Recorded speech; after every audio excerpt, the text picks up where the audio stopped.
Yo, yo, yo. Should be live.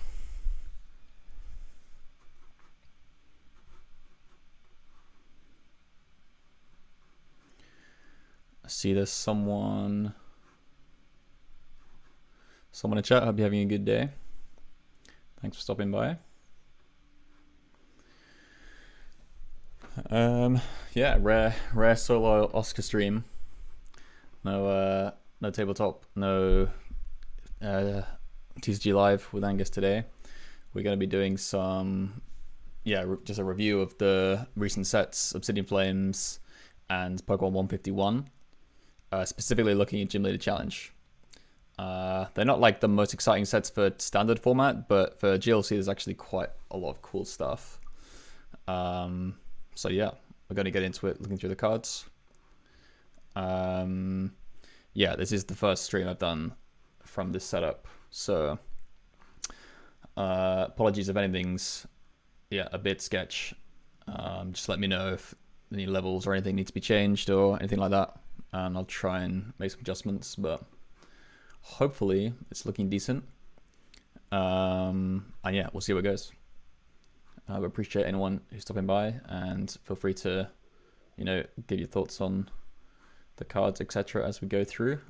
But yeah, otherwise, let's just go and get started, I guess.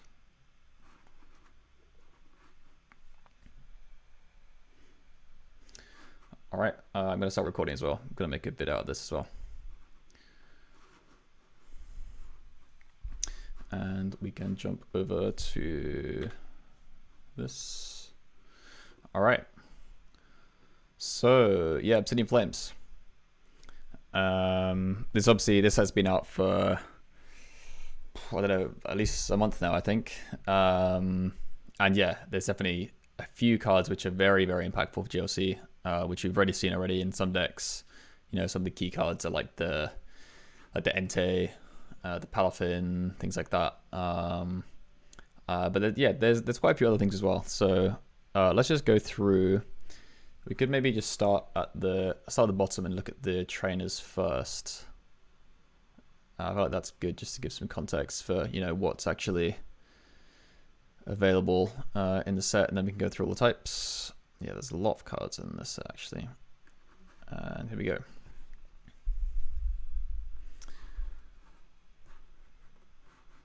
All right, so yeah, first of all, just an Arven reprint. Nothing too special. It's Arven. It's okay. Brassius, shuffle your hand into your deck. Draw cards. You have one more card in hand than you shuffled in. This isn't great. Yeah, usually you want to be plussing cards, so not too powerful. Gita. This card is pretty cool. So when you play this, until the end of the turn, none of your Pokemon can attack. But it doesn't end your turn. It just means you can't attack that turn. You search deck for 2 basic energies and attach them to one of your Pokemon. So obviously very, very strong energy acceleration. Just searching 2 basic energy out of the deck is really, really good. And because the limitation is not attacking, not just ending your turn immediately, you obviously can do more after you play this card, and you can even end your turn with something like Tropical Beach. So I think this card could definitely see some play. It's cool. Yeah, in things like like there's like a Wailord deck that you've probably seen if you've been watching our streams. I've been working on that a little bit, which is a fun deck. It's not the best, but there's things like that you can just get like some nice quick energy acceleration out of the deck and just get set up quickly, and you're not really that worried about like popping off on the first like 1 or 2 turns. You just need like a couple of turns to set up, and this can just get you the energies straight out of your deck. So it seems cool. Speaking of energies out of the deck, we've got a Letter of Encouragement, a new item. So you can play this only if one of your Pokemon was knocked out during your opponent's last turn. Then you search the deck for 3 basic energy, reveal them, and put them into your hand. So I actually think this card's pretty strong as well. Obviously, we've got Professor's Letter in GLC, which is just an item that searches for 2 energy, like at any point with no condition. So obviously, you're going to want to play that. That's definitely a better card than this. But I feel like for decks like water and grass, if you're playing like the Cherim engine to accelerate from hand, this is actually a pretty nice option, because I feel like my experience with playing like the standard water, which I've played quite a bit, is you just need to get energies out your deck like early in the game to start just start attaching, because Lapras actually needs quite a few energy to start doing like some like reasonable damage. It needs 4 energy to do. Yeah, let's pull Lapras up. I think he needs like 4 energy to just hit 130, which is, you know, one of the kind of benchmark numbers in GLC. Here he is. Yeah, 10 plus 30. So yeah, you need quite a lot of energy to like actually hit some good numbers with this. So just getting the energy out the deck is really nice early. And then obviously later on you have like the Starmie to like recycle stuff, or you can use like energy retrieval, superior energy retrieval. But yeah, and obviously in GLC, like everything's one prize. Knockouts happen more often than they do in say standard. So you will get quite a lot of opportunities to use this card. So I think this is cool. Yeah, because then, like I say, in water, you've got Professor's Letter, you've got Capacious Bucket, you've got List card now as well. There's even in the Paradox set coming out later this year, there's going to be another card which can get energies. So there's lots of options, but we'll talk about that another time. Ortega, new supporter. So you look at your opponent's hand, choose one card you find there, put it on the bottom of their deck, and then your opponent may draw 1 card. So this definitely pretty strong card. Like being able to just pick out any 1 card from your opponent's hand and put it on the bottom of their deck is obviously great for control decks. And yeah, can just really put your opponent in a bad situation if they're not expecting it, especially. Obviously they get to draw a card, so yeah, they will just get essentially a new random card added to their hand that isn't the card you just put there. So yeah, it's not the best. I think this is what makes it like not necessarily the strongest card. Yeah, this can definitely see some use, especially if you have some strategy that you're able to kind of like stack the like top card of your opponent's deck or something. There are a few effects that can do that. So yeah, this is cool. Patrol Cap, new tool. As long as Pokemon this card attached to is in the active spot, cards in your deck can't be discarded by effects of your opponent's attacks, abilities, item cards, tools, sports cards, basically everything. So yeah, as like an anti-mill, anti-control card, like yeah, that's obviously like what they're going for with this, but I just don't know if this is that strong. There's plenty of ways to get rid of tools. There's like even Tool Jammer can shut this down, and yeah, I just don't think this is gonna be played or very good. All right, and then next we've got a new stadium. We've got a Pokemon League headquarters. So attack cost for each base Pokemon in play is increased by 1 colorless. This is cool. Yeah, obviously this thing's playing standard at the moment. And I think in GLC it has some play. There are quite a lot of basic attackers. A lot of decks do rely on basic Pokemon, but I don't think there's anything that's like, this is like a really good hard counter to that. Like, again, maybe in some control decks you could play this to like try and slow your opponents down as like a kind of, yeah, like effectively an energy removal card by just making your opponent need more energy as you're disrupting their energies. So yeah, could see some play, but I don't think it's as strong in GLC. Poppy, supporter, move 2 energy from one of your Pokemon to another of your Pokemon. So basically double energy switch on a supporter, but it can do any type of energy, so it can do special energy. Yeah, probably not strong enough unless there's some weird combo that comes out that you can abuse this, but it seems not great. Rhyme, this is definitely an interesting one for GLC. Rhyme's a cool new supporter that lets you draw 3 cards, but then switch out your opponent's active to the bench. So yeah, it's just like another of these so it's another of these cards is just like a draw 3 and then have some extra useful effects like Avery and things like that. And this is definitely quite relevant in Gymleaderchallenge because so big threats that can shut down a lot of decks are the Galarian Weezing and the Wobbuffet for the Dark and Psychic decks, which when they're active, they shut down all your opponent's abilities.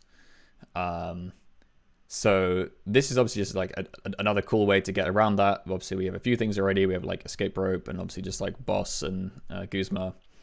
But as another option, which also draws you some cards, this could be another good out to Wobbuffet. Or Weezing if those are big cards in your local meta. So this definitely a card to remember. And we got the Team Star Grunt and the supporter. And this is puts an energy attached to your opponent's active on top of their deck. This, not that great. We already have Team Flare Grunt. Let's see, here it is. So Team Star Grunt, puts an energy attached to your opponent's active Pokemon on top of their deck. So we already have access to Team Flare Grunt, which is just better. It just discards an energy attached to your opponent's active. So this is just straight up a better card. It seems like they've been trying to like power down some of these like the villain team cards for like a lot of the like the Team Star and Team Yell and all those like just aren't as brutal anymore as some of these old cards. But luckily we can still play these because GLC goes back to black and white. So this probably won't see much play. Another new stadium, Town Store. So once during each player's turn, that player can search their deck for a Pokemon tool and put it into their hand. This is pretty cool. We are seeing, obviously GLC already, there's plenty of really, really powerful tools. Floatstone, Muscle Band, Fury Belt. Any of those, there's just a lot of really, really strong things. There's definitely quite a lot of cool tools coming out in these sets, and also in the upcoming sets, like later on in the year or maybe even next year, whenever the Paradox set is coming out. Excuse me. So and especially in Gymleaderchallenge, where you're only able to play one of each card, so you can obviously only play one copy of each tool. So this seems really cool, just as a way to search out those really powerful tool cards out of your deck and just get whichever one you want. This I think could definitely see some play. Obviously we have Guzma in format already, which is kind of the card which most people use at the moment to search out tools. But I think this could see a place, and especially like I say, with those TMs that are coming out later in Paradox Rift, this could be really useful. Okay, then last training card, we've got Vengeful Punch. It's a Pokemon tool, and the Pokemon this card's attached to, when it's knocked out by damage from an attack, you put 4 damage counters on the attacking Pokemon. So we have some cards like this already. I think we've got the Bursting Balloon. Yep. So this is similar. But it puts 6 damage counters on, but with the drawback of this card always gets discarded at the end of your opponent's turn after you attach it. Whereas the Vengeful Punch, this just stays until you get rid of it or you attack into it. So this is this is actually pretty strong. Like, I think this is probably overall stronger than Bursting Balloon, just because you can put it in play and just leave it there. So if you need to research or something like that, then it's going to stick around. And I know the Bursting Balloon sees some play in some decks, like spread decks, especially in the Lost Zone Psychic deck. So Vengeful Punch is probably just an upgrade. I think overall, just you'll probably get more use out of it. I think most of the time, this card just, your opponent can just kind of like either they'll just like gust around it and then it goes away for that turn, or you have to attach it somewhere and then you don't get to use it and it just discards itself. So I think this just gives you more options to get extra damage counters in play. So this is probably an upgrade. Okay, and let's jump back to the top.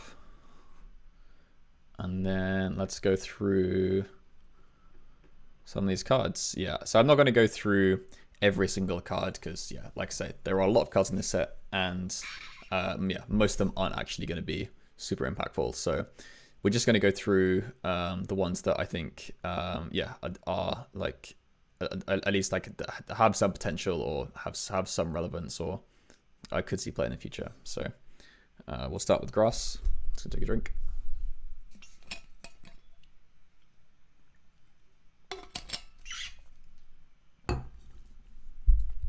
If you're in chat, do let me know how the how the audio sounds, how the video's looking.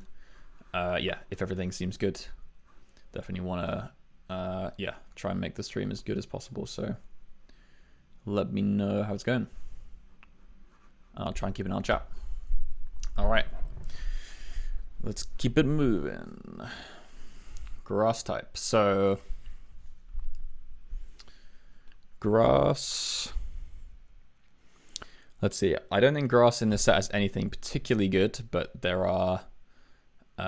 We do have this Oddish and Gloom, which are okay. Yeah, I mean, there's always discussions of like what are the optimal basics and stage ones to play in your evolution lines, and I think that yeah, these are definitely interesting. Like just being able to draw a card, and being able to, with the Gloom, be able to switch in one of your opponent's bench Pokemon is actually a pretty good effect. So obviously, if you're playing these, you're playing them with Vileplume probably. If we get up Vileplume,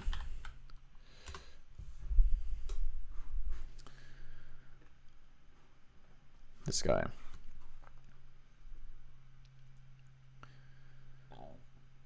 So if you're playing, yeah, if you're playing an Oddish and Gloom, you're probably playing this Vileplume, which when it's in play, each player can't play any item cards from his or her hands. So this is this is obviously a really strong effect. It shuts down all item cards, and it does, yeah, it does shut down your own item cards as well. But obviously, if you build a deck around this strategy, then you'll be able to minimize the number of items that you're using later in the game. And yeah, typically if you're locking your opponent's items, you're playing some kind of control deck, and this ability to draw a card and get set up early on, or being able to switch out your opponent's bench is actually really nice in control decks, just to slow your opponent down. There is another Gloom which is very strong as well for control, which is this one, which essentially is like Captivating Pokebuff, but on a coin flip, but you can do it every turn. So yeah, if your opponent's bench isn't full, you may flip a coin once per turn. If heads, your opponent reveals their hand, and you just put a basic Pokemon there onto their bench. So yeah, if your opponent is just trying to be tricky and not bench too many things, so they don't get stuck in the active, then yeah, you can just use this Gloom. And obviously, similar idea here to the switch things out from the bench into the active to stick it, but I think this one is probably stronger. But at least we have another option now, and this is cool.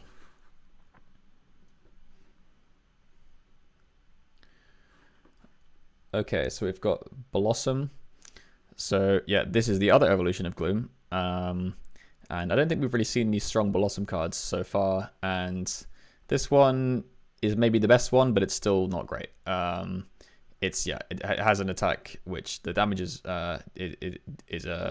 dependent on the coin flip. So you flip a coin for each energy attached to this Pokemon, and then it does 90 damage for each heads. So this is kind of similar to the Maractus. Let's find this card, this guy. Yeah, it's quite similar to this Maractus with powerful needles. So this does 60 times the number of energy, but you obviously, yes, so you flip a coin for each energy attached to this Pokemon, then it does 60 for each heads.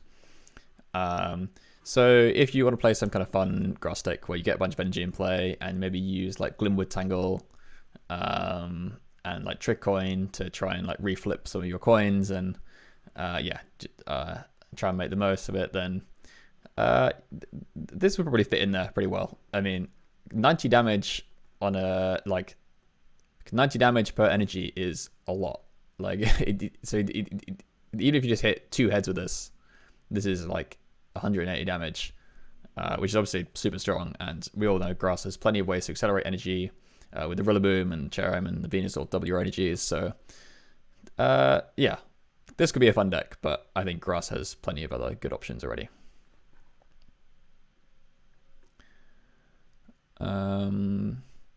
Yeah, none of these cards are too good, so let's just skip past some of these. Let's just see. Okay. So next card is Trevenant.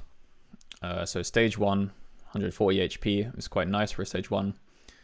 As long as this Pokemon is in the active spot, but 1 damage counter on your opponent's active Pokemon during Pokemon checkup. So that's between turns.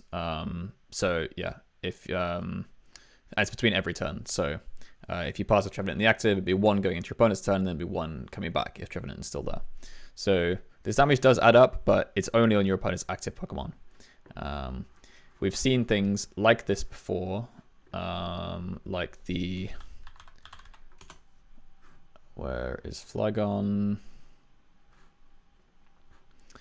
Yeah, we've seen effects like this before, like this Flygon with Sand Slammer, which at any time between turns, if it's your active Pokemon, you put 1 damage counter on each of your opponent's Pokemon. So this effect is very strong, being able to put it on like each of your opponent's Pokemon between turns, but just being able to do it on the active is not that strong. I don't think this is really going to see any play. I would love to have something like this again. I used to really like this Flygon. Yeah, unfortunately, very difficult to play in Gym Challenge because the pre-evolutions are not Dragon type. So, unless you can pull off some Dream Ball, play, then I think the Flygon dream is dead. And yeah, this is not it. This is not Flygon. I guess it is worth noting that the attack here, 3 colorless, does 100, and during your opponent's next turn, depending on Pokemon can't retreat. So you obviously can try and stick something in the active, block them retreating, and get that damage adding up, but you're really not going to be able to lock anything this way, because obviously you're doing 100 damage, and so maybe you can like find some cheeky KO somewhere, but I just don't think this is that good. Okay. EX obviously not going to be relevant here. What's next? Serena, maybe.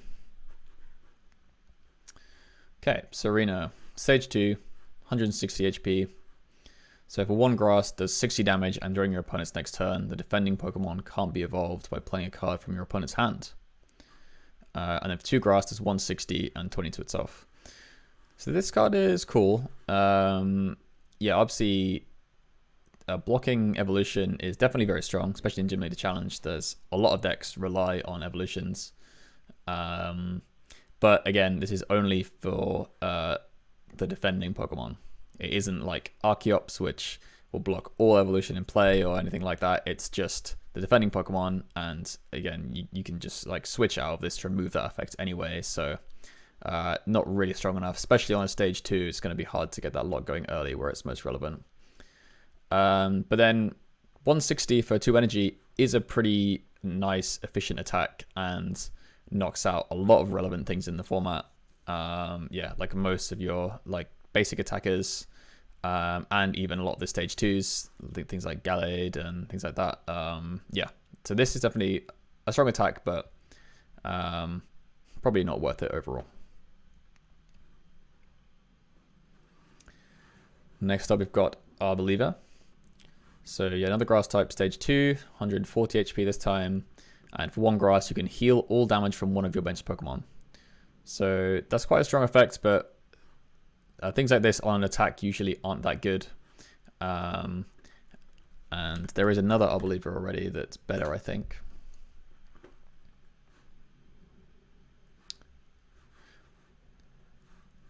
Yeah, so healing on an attack, usually not that strong.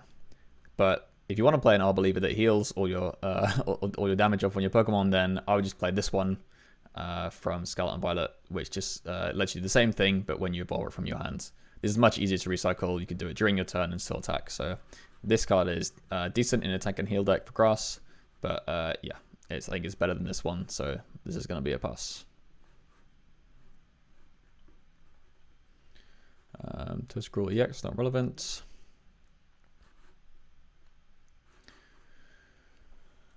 Okay, next we have this Scovillain.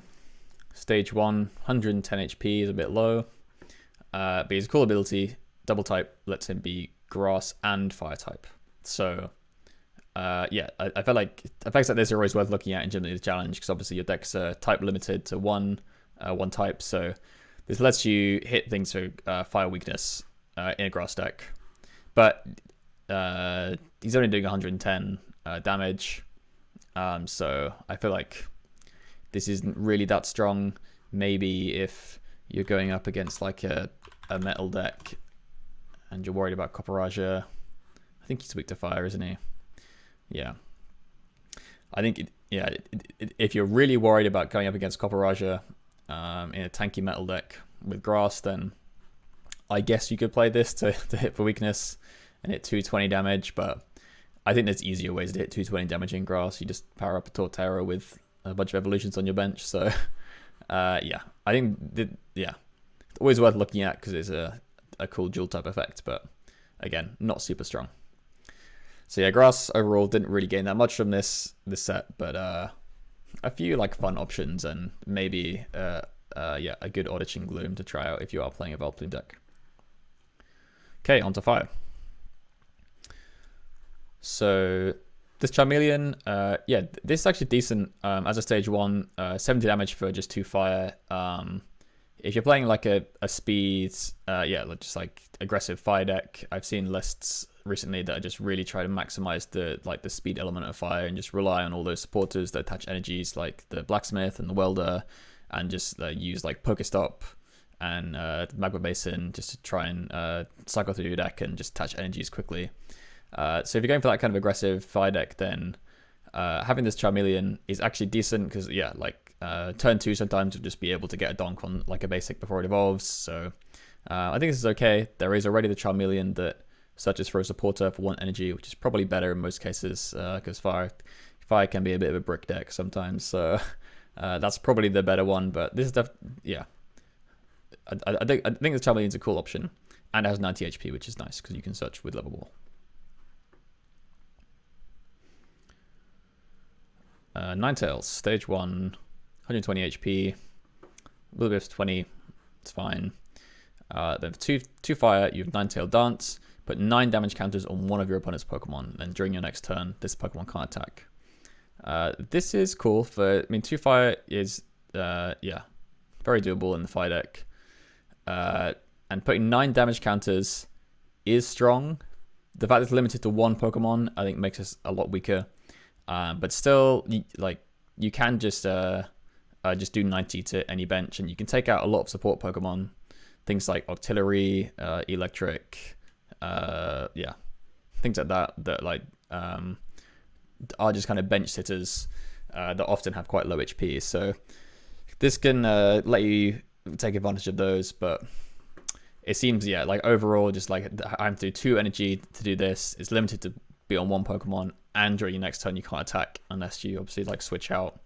I think this is just too much to hold this card back. I think this card is a little bit underpowered, but still, a cool effect. Okay, now we've got one of the heavy hitters of this set is the Entei. So this is exactly what Fire's been looking for, a nice beefy attacker that can do a lot of damage.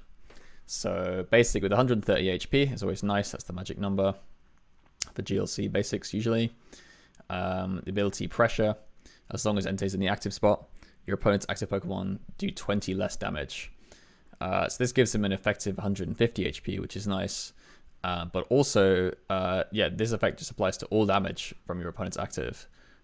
So if it's like a spread attack, say you're against Lightning and you are they trying to attack you with Tapu Koko, if you put Entei active, then that spread attack from Tapu Koko is just going to be doing 0 damage everywhere because all that damage is reduced by 20, even to your bench. So that is pretty nice. And again, with Lightning is obviously one of the best decks in terms of putting kind of spread damage around in chunks all over the board.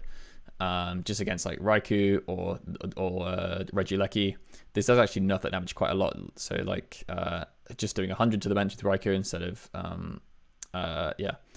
just doing 100 to the bench with Raikou instead of 120 is definitely pretty relevant. I think this is really cool. Someone's in chat. Please tell me I have a good ability lock deck now. Well, maybe we've got obviously there's the Garbodor.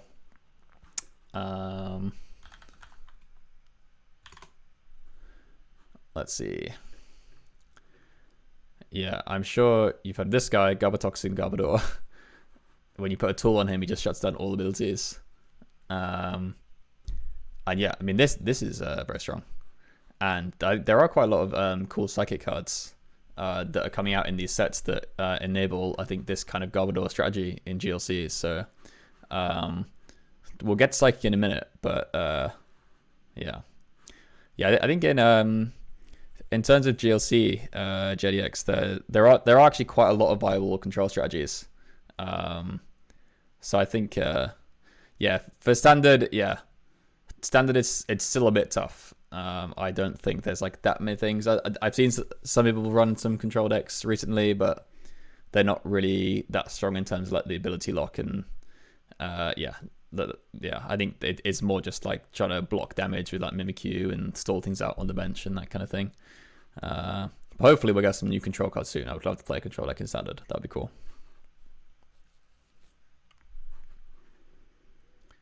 All right, back to Entei.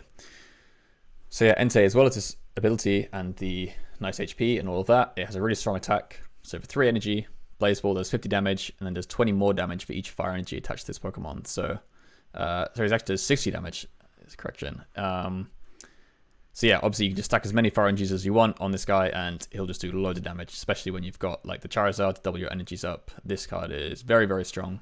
Very nice attack for fire, and will definitely make a big impact. We've already seen some fire decks having more success now thanks to this card. So yeah, this is really cool. And yeah, JDX, I agree. I think we do kind of need more control in standard. That would be a lot of fun. Yeah. Standard's completely out of hand with all the abilities and people drawing half to over half their deck turn 1. Yeah, I agree. I mean, yeah, you're totally right. I think that's one of the reasons that yeah, we're not really so enthused on standard right now. As that's why we're looking at Gymleaderchallenge, which is a lot of fun. Yeah, I mean, everyone playing 4 battle VIP pass, and if you hit it, then you can set up, and if you don't hit it, then you probably just lose in a couple of turns. And yeah, not the most fun format. But I agree, it would be really nice to punish a lot of those like turbo decks with a control deck. So hopefully we can get some more control stuff recently. I know that they usually try to be careful about printing OP control cards because some people get salty, but you know, on this channel that's what we're all about. It's Team Salt.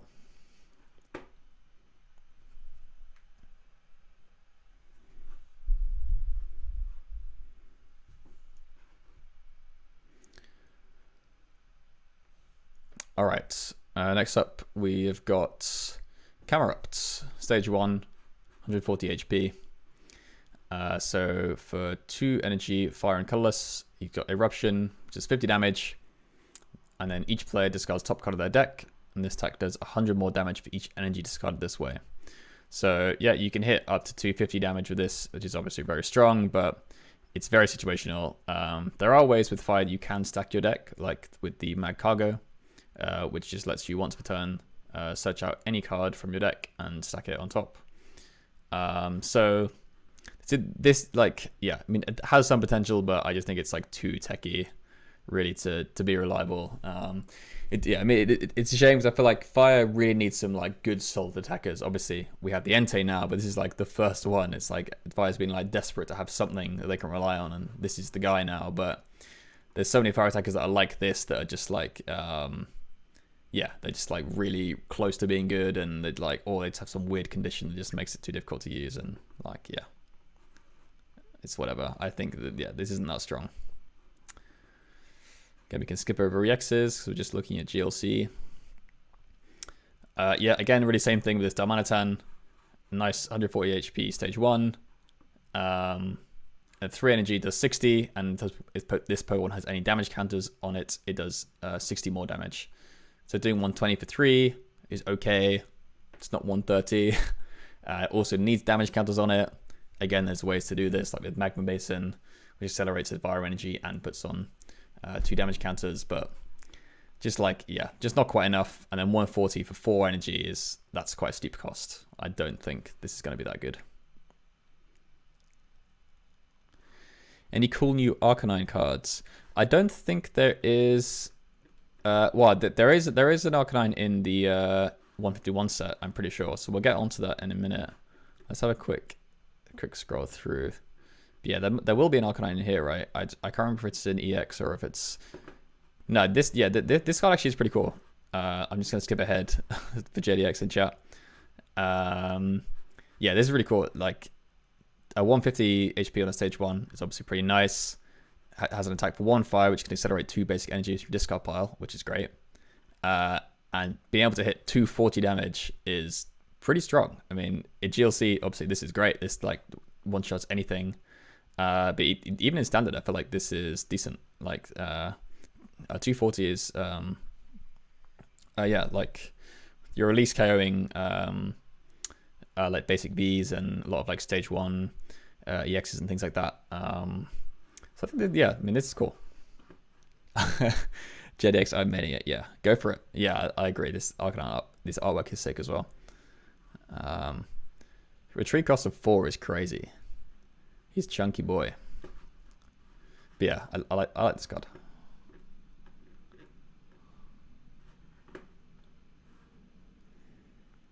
What do you play at the moment, JDX, in standard? Have you got a main deck?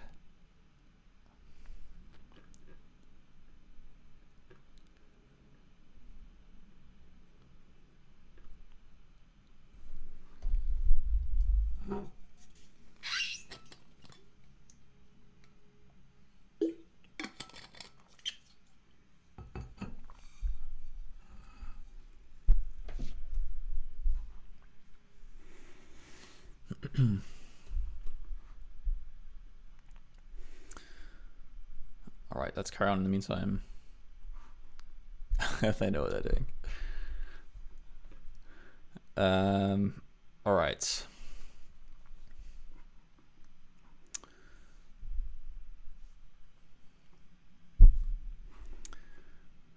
This Chandelure, stage 2, 150 HP. For 1/5, there's 10 damage and 50 more of each energy attached to your opponent's active. So situationally, this could be really strong. Obviously, there's a lot of things which attack for, yeah, just like 3 or more energy. So to be able to punish that for 1 energy is nice. On a stage 2, not fantastic. But second attack, just doing 150 for 3 is also decent. So this is like a solid attacker. It's just a shame this isn't on like a stage 1. Might make it more playable for fire, but having a stage 2, I think it's just, yeah, too much to set up like just some okay attacks. And yeah, heat more, similar effect here. 30 plus 30 more for each energy, so decent. But yeah, this is, yeah, the 30 scale on this is definitely too low. This isn't going to be enough to really be relevant. Let's see. Lowland Vulpix EX with Cheryl stifle abilities. Slowpoke and Baxcalibur. Interesting. So the Lowland Vulpix, yeah, that's the V-Star, right? That shuts off. It like blocks damage from everything with ability. What's the Slowpoke? Is it the like item recovery one?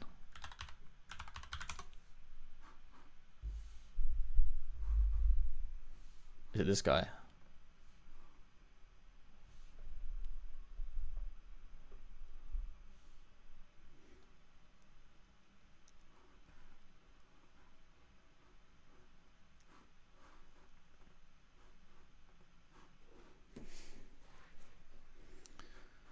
Annoyingly, there is quite a bit of delay, it seems like, with the chat. Slow bro. Okay, is it, which slow bro is it? Is it the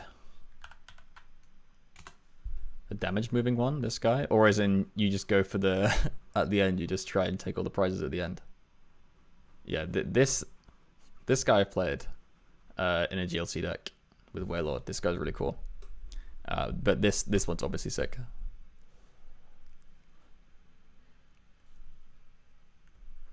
Or this guy.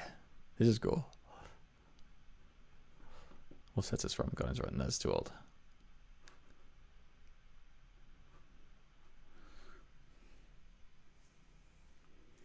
Second one, this one, the Twilight Inspiration, or do you mean the second one, as in damage moving? Yeah. That seems to go what. So you basically just try and put the Vulpix up, just block anything from abilities, and then if they do attack you, you just heal the damage off. That's kind of cool.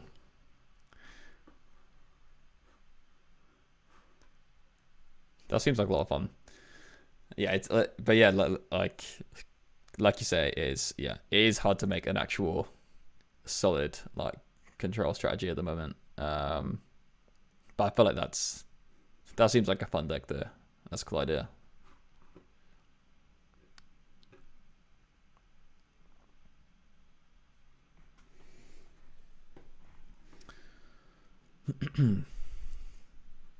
All right, let's keep it moving. Volcarona. This guy's okay. 1-fire for 30, and attach a fire energy discard pile to this Pokemon is decent. Just to that's another option for energy acceleration. And 3 for 130. I mean, this is just like a textbook GLC attack, really. Yeah, 3 energy hitting the magic number 130. Again, on a stage 1, that's gonna limit its viability, but if you really just want a solid attacker that can get itself powered up, then this is a decent option for fire. Like I say, fire hasn't got that many good options, so could be worth a try.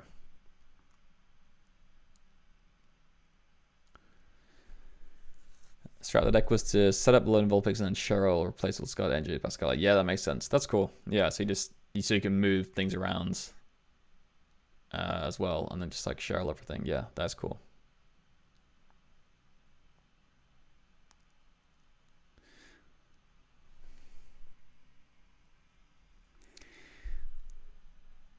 Yeah, you want that ability lock. That's what it's all about. You need some control, you need some salt.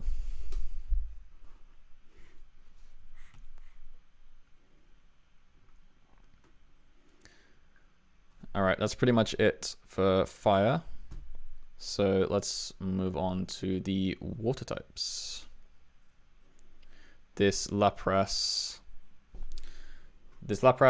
does 10 damage to each of your opponent's Pokemon for 2 colorless. So obviously in GLC we have Twin Energy and double colorless. We also have double turbo, but that's going to reduce the damage by 20, so that won't do anything. Yeah, but we've got a couple of ways to do this for 2 energy. For 1 energy attachment. So this is like a decent spread attack. I think there's better spread attackers in water, but yeah, a nice just 10 spread to everything if that's what you want to go for. None of these cards are that good. I mean, this effect is always funny when you can just put one of your opponent's active Pokemon either back in the hand or the deck. This goes to hand, which is weaker, and obviously it's on a coin flip, but this stuff can be funny.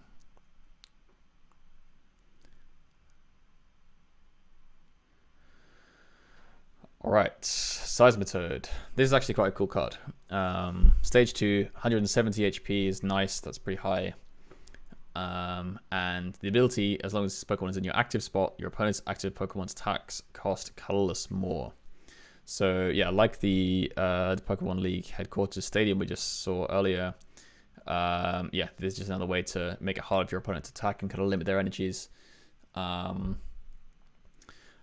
the fact that this applies to anything that's in the active, not just basics, obviously makes this much stronger. And you can obviously play these together. So if you're against a basic Pokemon and your opponent's active, you can increase their cost by 2, which is actually quite brutal. And then being able to do, for 2 Water Energy, do 120. Then during your next turn, this Pokemon's Echoed Voice attack does 100 more damage. So this is quite cool. Yeah, the 120 is like not amazing. It's on a stage 2. I mean, it's for 2 energy, but yeah, this isn't that strong. But if you are able to kind of stick something like with this, maybe with the stadium, where they just aren't able to attack you for a turn, and you can use this once, and then suddenly you're doing 220 damage. So say you can like get something stuck in the active, and then next turn you can like boss out something that's like big on their bench, and you can do 220, and then they've got to be able to respond and hit 170, and obviously they have to have 1 more energy than normal. And if they can't do that, then you're just going to keep swinging for 220. So I feel that if you could build a deck around this and just focus on this kind of strategy, just to like make it hard for them to attack and then just try and sweep with Seismitoad, you could definitely get a few prizes this way. It's obviously a little bit situational. I think there are going to be lots of ways people can play around this, but it's a very cool card. I like how like the design of this card like fits together. It's cool.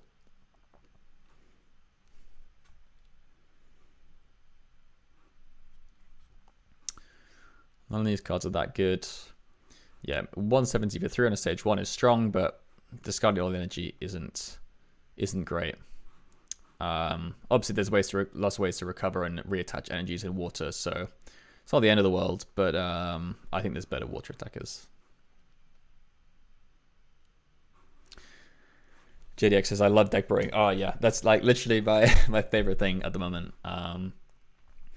And again, that's why I love GLC format. I feel like there's just like so many options in GLC because you go all the way back to black and white, and actually having like the limitations of like only like one of each card and only playing one type in your deck, it really like makes you like find some like very, very interesting strategies. And just kind of like I spent like so long just kind of like searching through PKMN cards and just looking through like a bunch of cards for one type and just kind of figuring out like some combo.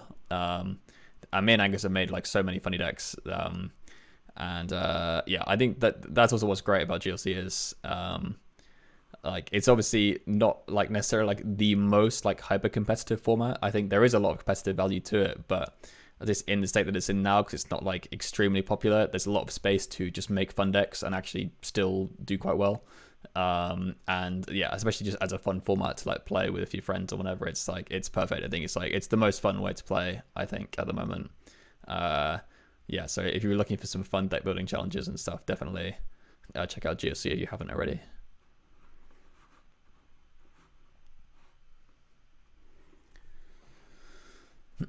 Okay, next up is this Cryogonal.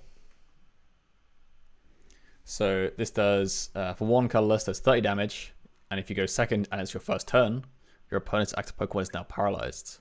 So auto paralysis is very, very strong, which is why they always print cards which, yeah, make it hard to do auto paralysis, except for that one Raichu card, which is busted. I don't know why they printed that. But please just don't play Shock Lock. Or do. I think it's funny, but yeah, most other cards have some big drawback to auto paralysis, and yeah, there's no exception. Only being able to use it on your first turn if you go second is really very situational, and especially in that situation, paralysis probably isn't going to be super impactful. A lot of the time in GLC, yeah, the first couple of turns, there's not a whole lot going on. You're just trying to set up. There's obviously like some exceptions with like lightning and like dark can have like the Hooper and Zapdos that can just try and get some quick KOs. So you could maybe shut down one of those for a turn, but like a lot of decks will just be able to evolve out of it, or they'll just be waiting for a couple of turns to set up anyway. So this probably isn't that strong. Got some new Froakie and Frogadiers that evolve into an EX, but I don't think they're that good. Yeah, none of these cards are that good, except for these ones. So next up, we got Finizen. So this first one has 50 HP, and for one water, you can, as an attack, you can switch this Pokemon with one you're benched, and then search your deck for a card that evolves from this Pokemon and play it onto it to evolve it. So obviously this, yeah, you go and get the Palafin, which we'll talk about this card in a second. Yeah, I mean, this is actually a pretty nice way to set up the Palafin, and like if you lead this, obviously it has 2 retreat, but if you lead this, it's just you can just very easy attach a water and just get set up with a Palafin ready to go next turn. So this is very cool. The other one, having 90 HP instead of 50, is a significant bump, but yeah, having a 2 retreat and no easy way to retreat this and doing 30 damage is pretty weak. So I think this is probably going to be the optimal one, despite having a lot less HP. Yeah, this guy's very good. And yeah, obviously one of the stars of the show, this whole set, Palafin. For GLC, this card is crazy good, really, really strong. Stage 1, 150 HP is big for stage 1, and 2 great attacks. So for 1 water, just 30 damage and 30 to one of your opponent's bench. Yeah, I mean, we've seen attacks like this even on like Landorus EX back in the day, and now having it on a non-rulebox Pokemon. Obviously, it's a stage 1, but this is very strong. And yeah, in GLC, where obviously there's like, you're more limited with what decks actually you can play, like bench barrier effects. So you're going to be able to utilize this a lot of the time, and just being able to, yeah, like put out that spread damage early is really nice to set up some KOs for your other attackers. I think this card like has kind of started to enable to like some more kind of efficient water decks that are like more aggressive. They can just try and be faster and just play like less energies and just go fast and just smack and spread damage around. Because yeah, I mean, think with this, if we look at the Inteleon.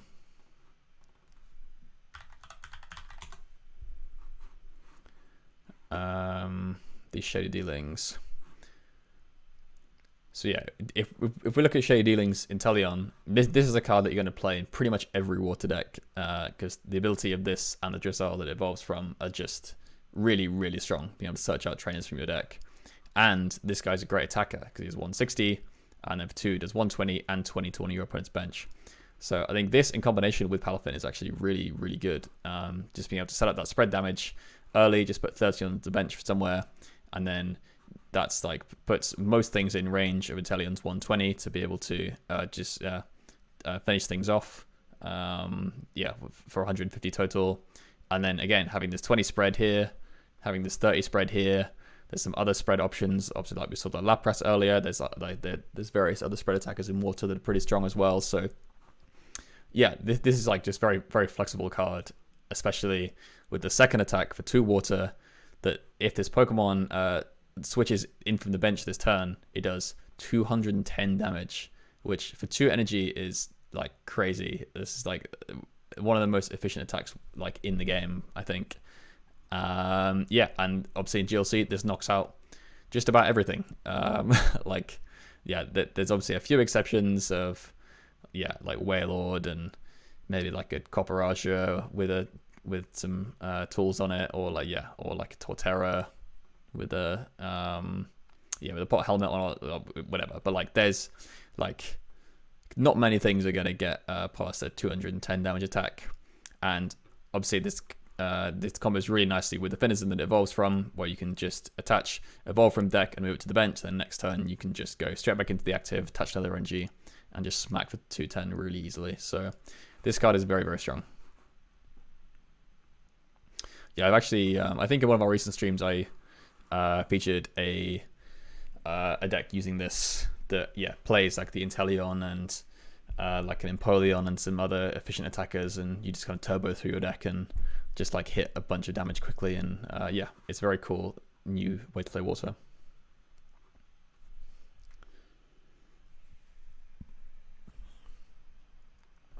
All right, on to Lightning. Magnezone, stage 2, 170 HP is nice. 50 for 1, and you may have your opponent switch their active one on their bench, so they obviously get to choose, not you. This is like fine. But then 3 for 180 and 30 damage to itself. This is definitely a strong attack, but it's on a stage 2, and especially as we're here already in Lightning type, if you're gonna go for that effect, just play this card. This card's just better. It is a stage 2, but this guy you can just put straight onto your bench if you're losing, which happens quite a lot in Lightning. And this is basically the same attack: 1 colorless, 1 lightning, 2 colorless, 180 and 20 to itself. So even just less damage to itself. Yeah. In conclusion, Luxray good, Magnezone bad. Skip over this. It's always worth, having a look at Electros when they pop up in new sets, because obviously the Lightning deck plays the Electric stage 1, for the Dynamotor ability to accelerate energies. So if there is ever a really strong Electros that comes out, that could be a nice Pokemon to slot into Lightning deck as a kind of late game attacker, just to evolve up from your bench support Pokemon already. But this one isn't super strong.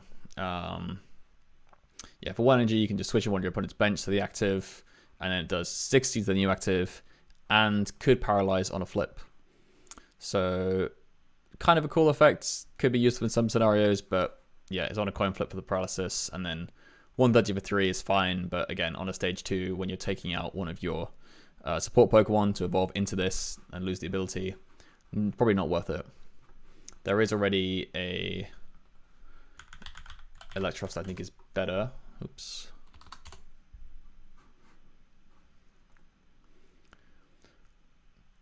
I think if you want to play an Electros in your Lightning deck, then this is probably the way to go. This one with Extreme Current for 2 energy does 160 and discard 2 energies. Yeah, this can just be a nice late game finisher. Just smack it down at the end of the game and just do 160 very easily. But even this, I think, is a bit situational, so this card probably isn't going to see play. Now for a much stronger Lightning card, we have this Thundurus. This Thundurus does... this Thundurus is a basic Lightning Pokemon with 110 HP, which is a bit low, but pretty much everything in the GLC Lightning deck has very low hit points anyway, so no surprises here. The ability, Bad Weather, as long as it's in your active spot, prevent all damage done to your bench Pokemon by your attacks. So this gives Lightning a bench barrier effect. Obviously it has to be in the active, but still very nice. This can, yeah, obviously, like I said, the Lightning deck has pretty low HP overall. It's very vulnerable to spread, and be able to stop some of that spread damage is pretty good. It obviously isn't going to stop damage counters, which a lot of spread attackers do use, but still, I think it's cool just to be able to have that. Yeah, and in like in things like the mirror match, yeah, this can be a really nice option to like shut down your opponent's Raikou bench damage, at least for a turn if they can't get around it. So this is cool. But then most importantly, the attack for 2 Lightning does 140, and then it does 90 damage to itself. So obviously this is like this is a fairly big drawback, doing nice damage to itself. It almost knocks itself out. So if it even has 20 damage on it, like from a snipe attack previously, it's going to knock itself out, which isn't ideal. But 140 for 2 is just very, very efficient, especially on a basic. And when you've got Dynamotor in this deck, it's very, very easy to just put this down out of nowhere, power it up, and just swing for 140 or even up to like 160 with Muscle Bands. Or if you add Electro Power, 190. Like, you can really just come out of nowhere and hit some crazy numbers with this card. So I think this is definitely going to be a really strong card in Lightning. I'm already playing this in my Lightning list. And yeah, I think this card is really good.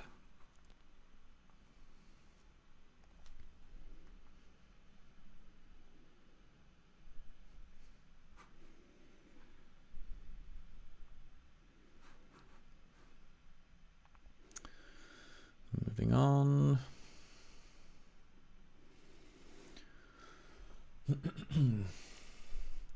This Belly Bolt is pretty funny. Yeah, stage 1, 140, and the ability prevent all damage done to this Pokemon by attacks of your opponent's Lightning Pokemon. So, yeah, obviously because in GLC we're type limited.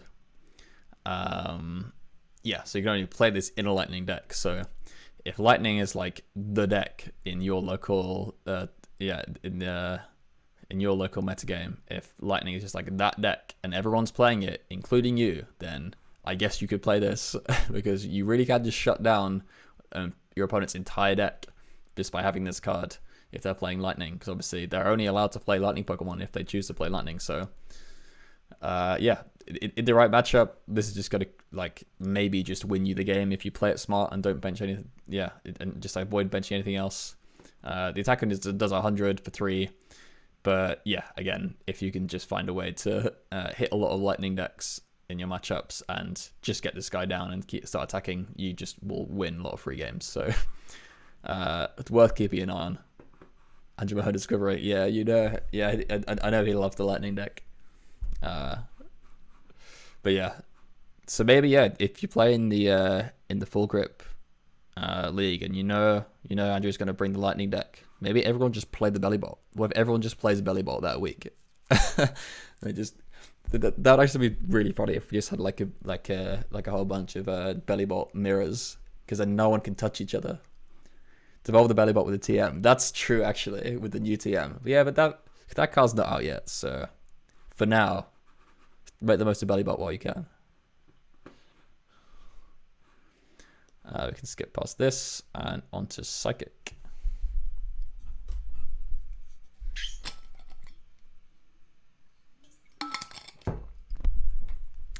Got Angus in the chat now as well. How's it going, Angus? Are you on a plane or landed, or what's going on?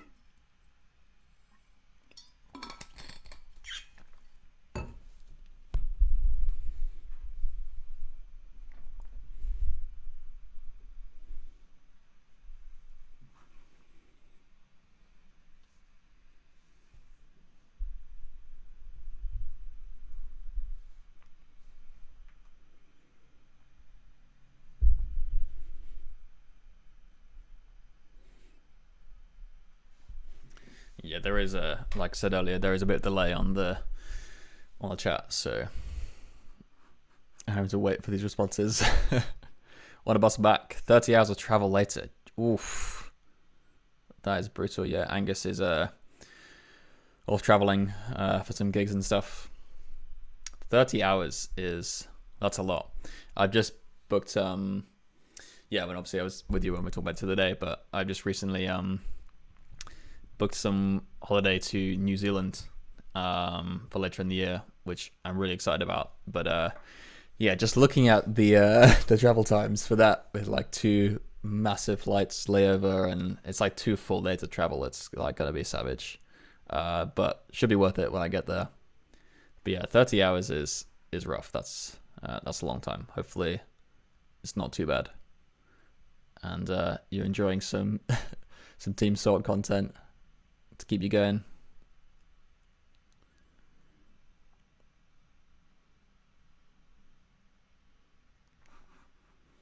What are you thinking about the stream setup, by the way, Angus? This is literally my first attempt at streaming, but I feel like the setup I think looks pretty decent. I need you to send me the music. I need the Team Salt music.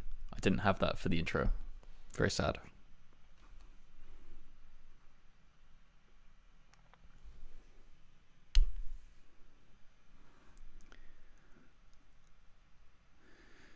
Savage but worth it. Get good sleeping on planes. Yeah, if you can sleep on the plane, then that's pretty good. I'm famously awful at sleeping, like when I'm traveling. But yeah, Angus is gonna get some editing done for Team Salt content, so hopefully get some videos out soon. Yeah, we spent a bunch of time recently recording some videos for some decks. Yeah, like a few deck profiles and things like that. So yeah, should have some videos coming out soon. Yeah, hopefully Angus has found some time to edit on his travels. That'd be cool. All right, let's carry on with this. Onto the psychic types. First up, we got Cleffer. I love this card. I think this card is so cool. 30 HP basic. Obviously, it's super low, but yeah, this card just is like super clean and versatile. Like, free attack, draw cards until you have 7 in your hands. That's basically Tropical Beach. One of the most expensive cards ever in Pokemon. Yeah, it's like the same thing effectively, just end your turn and drop 7. And obviously added now it's searchable with all the ball cards. You've even got like Fog Crystal, Mysterious Treasure, and Psychic. So there's so many ways you can hit this on turn 1, like Gloria, Bridget, Clavel, whatever. And it has Free Retreat, so you just got a nice Free Retreat pivot. Yeah, this card is really, really cool. I think it's not necessarily actually needed in Psychic right now, just because Psychic has so many other good options, like starting out, like you've got the Wobbuffet, obviously, to shut down abilities and things like that. But for some kind of like turbo deck, or like feather. Yeah, I guess said featherball even. Yeah, if you really wanted to play featherball, yeah, that's another way to get clever. But yeah, I think if you're playing some kind of like turbo psychic deck, or like a kind of control based deck where you just need to draw a lot of cards, like this card is really, really strong. Like there's no question that this is like a really nice versatile card. So yeah, I'm almost certain this will see a play at some point. I'm gonna try and play this in something. So we'll see. But yeah, maybe not like super good right now, but I wouldn't be surprised if someone plays this in a GLC deck.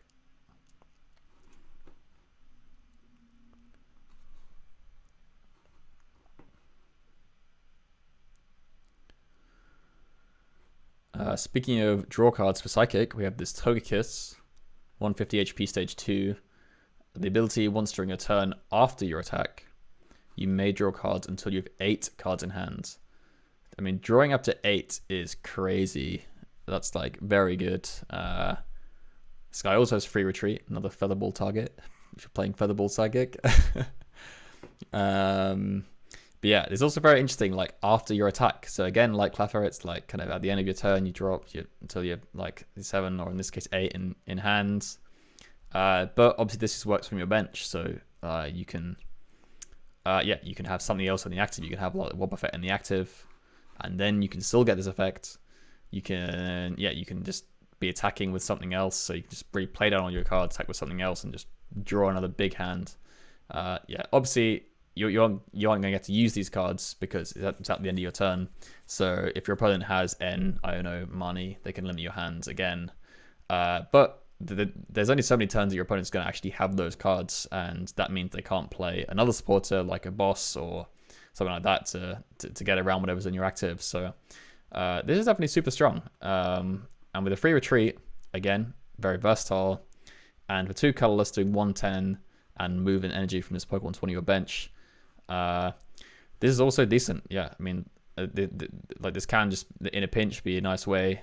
If you just haven't really got some other attackers established, you can just stick energy on him, just swing into something, or just knock out something small, and then preserve the energy back onto something that you're powering up that isn't quite ready yet. So I think this card has a lot of potential. I do like this card as well.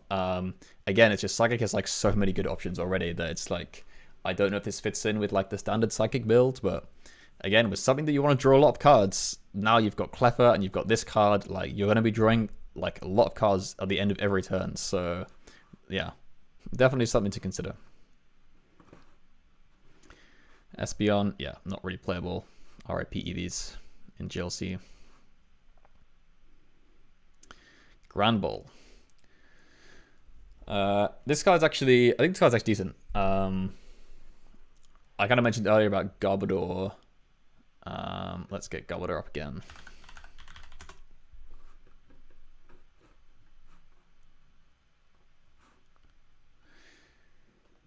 Yeah. So this Grand Ball, I think, could find a place in a Garbodor ability lock Psychic deck. So obviously I'm talking about this Garbodor with Garbotoxin. When he's a tool on him, he just shuts down all abilities in play. So that includes your own, but it's like everywhere, hand, discard pile, in play, whatever, no abilities. So yeah, that is like one of the strongest, it's probably the strongest ability lock effect that we have. Because obviously things like Wobbuffet and Weezing, they only work when it's active. So there's plenty of cards that you can use to play around it by either moving it, or like in Wobbuffet's case, you can play a Silent Lab to shut down the Wobbuffet and enable other abilities. But with the Garbodor, the only way to shut it down is to play like a Field Blower or something to get rid of the tool. But then next turn they can just touch another tool, and like if you run out, eventually you're going to run out of Field Blowers or whatever to get rid of those tools. So this Garbodor lock is really strong. Yeah, in GLC, this hasn't actually seen that much success despite being a really strong effect. And I think the reason is that when this saw play in standard, obviously you can't really rely on abilities on your own side to like draw cards and like set your deck up. So I think this saw a lot of play when you were able to play, like 4 research, like 4N. You can play Skylar. There's like Colress. and you could obviously play like multiple copies of these cards, and you just relied on just having all of that, and then you usually paired it with like Dark Attackers like Darkrai EX, Yveltal EX, and use Dark Patch to accelerate energies. So your deck really doesn't actually rely on abilities, because you just have really powerful draw supporters, and you have Dark Patch to accelerate your energies. In GLC, obviously, those options are a lot more limited, which is why so many decks are ability reliant, because yeah, there's only so many good draw cards in GLC, and you can only play one of each. So now you can only play one Research and one N, and we're getting more cards, like we're getting Iono and things like that now, but it makes it hard to play this. But I think, again, especially with things like Cleffer, that's like more ways to draw earlier in the game that aren't ability reliant, and now we've got cards like Gramble, which just do some very solid damage without having to have much setup other than a few energy. I think this has some potential. So this Gramble does, for 3 energy, he does 160, and then does 30 damage to himself. So, I mean, 160 is very strong, and this obviously is for 3 energy, but again, you always got to think with Psychic. You can play Dimension Valley to reduce the cost by 1 colorless, so this really could just be 2 Psychic. Or you can also play like Reversal Energy to fulfill this cost. So there's a few cards like this that are coming out that are like stage 1s that like just hit 160 for like 2 or 3 energy. And I think with enough of these and enough draw cards, I think a Garbodor deck could actually be very strong. So this is definitely something I want to try and work on.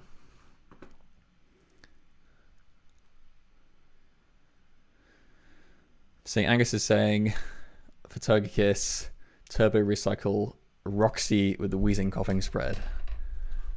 So this is a this is a funny strategy we've looked at in Psychic Spread. There's a Roxy. The support, you discard 2 Pokemon and then draw 3 cards for each. So obviously just drawing 6 is very, very good. But this combo is particularly with there's like a coughing in. I'm using a different keyboard. My bindings are different. Yeah, these guys, the way you discard them with Roxy, they put 1 damage counter everywhere on your opponent's field. So if you can discard, obviously you can only play 1 of each of these in GLC, but if you have both of them and you Roxy them both away, then you put 2 damage counts everywhere just for your supporter for turn without attacking. So what you're saying, you basically just keep looping these and just keep drawing up cards with Togekiss every turn. Surge Loop Roxy. That could be pretty funny. I feel like, but how you getting these cards back every turn?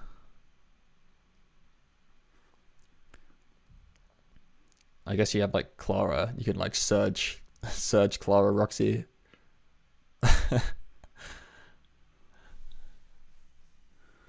But you need to like recycle the supporters as well.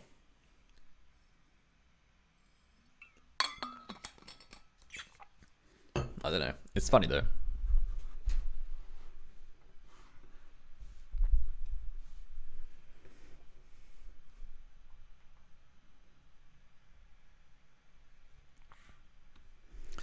All the rods, Surge Loop, Palpad, Clara.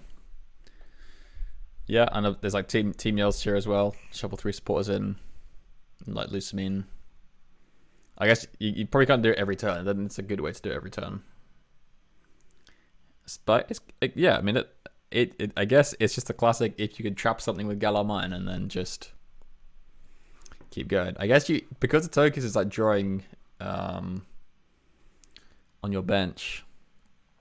But even still, like, is that even good? Because then you could just like play Kelia instead and just use that every turn. I don't know.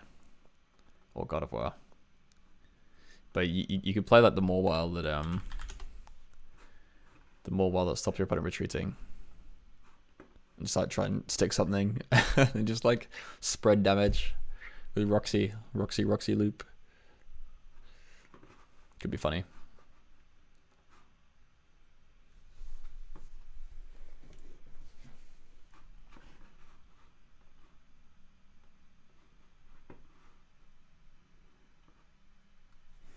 All right, what's the next?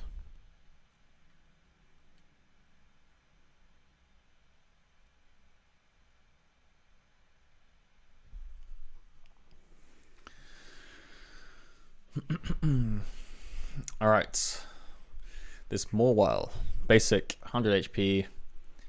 For one psychic, does 30 for each psychic attached to this Pokemon. Yeah, if you're playing a deck that is focusing on just spamming a bunch of basic psychic into play, then this is potentially a decent option.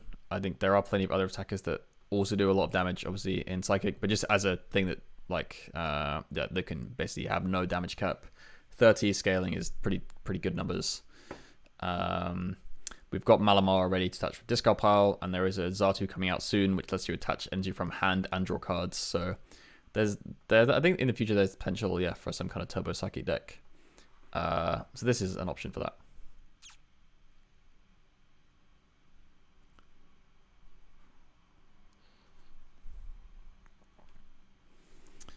Okay, we have this Lunatone and Solrock combo. So this Lunatone, if you have any Solrock in play, this is the ability. If you have any Solrock in play, prevent all effects of stadium cards done to your Pokemon. So this is definitely cool. Yeah, I mean, there's obviously loads of really strong stadium cards in GLC, like now, because we can go back to black and white. But you have to commit 2 bench spots to these guys. Is the main problem. Same problem we have in standard with these cards. Why these guys aren't really seeing play in standard. And obviously one of the strongest cards, obviously in GLC one of the strongest stadium cards is the Parallel City, which limits your opponent's bench to 3 if you orientate it the right way.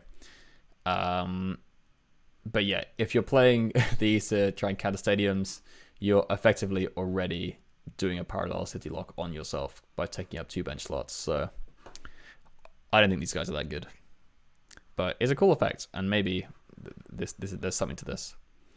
I was also thinking about this with Silent Lab. I was wondering how this works. Obviously Silent Lab shuts down all abilities on basic Pokemon in play, but this shuts down the effects of stadiums done to your Pokemon. So I'm assuming the way this works is like with like Wobbuffet and Weezing, where it's essentially like who was there first kind of interaction. Yeah, so the way that works with the Wob and Weezing, because they are both the effect is active when they're in the active spot. So like if the Wobbuffet is in the active already, and then you switch Weezing into your active, your Weezing still has no ability because Wobbuffet was shutting down abilities already being in the active, and same vice versa. So I think if you have this down already, and then your opponent puts down Silent Lab, I think that Silent Lab wouldn't have any effect on your guys. But if the Silent Lab's already there, and then you play on Lunatone, I think Lunatone's ability is shut off. I think that's how it works, but I think it's still a funny interaction.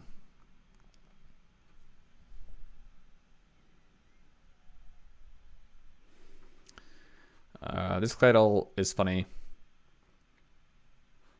but not good.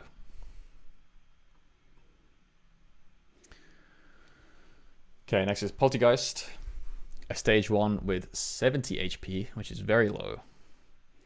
But for one psychic, you put 2 in combination of item and Pokemon tool cards discard pile into your hand. So yeah, this is a nice recovery attack. Always nice to, yeah, I think it's always good to keep track of what kind of attacks like this are available, especially in GLC when it's like type limited. If you're trying to make some kind of control strategy, these kind of attacks are really strong. Yeah, but we've seen, yeah, after Junk Hunt, Sableye, which had basically this on a basic, yeah, they try and limit the use of these kind of attacks because it's obviously very, very strong. This one is cool that it gets tooled as well as items. Obviously, since Scarlet and Violet, tools are no longer item cards, as they used to be. So being able to recover both of those is pretty nice.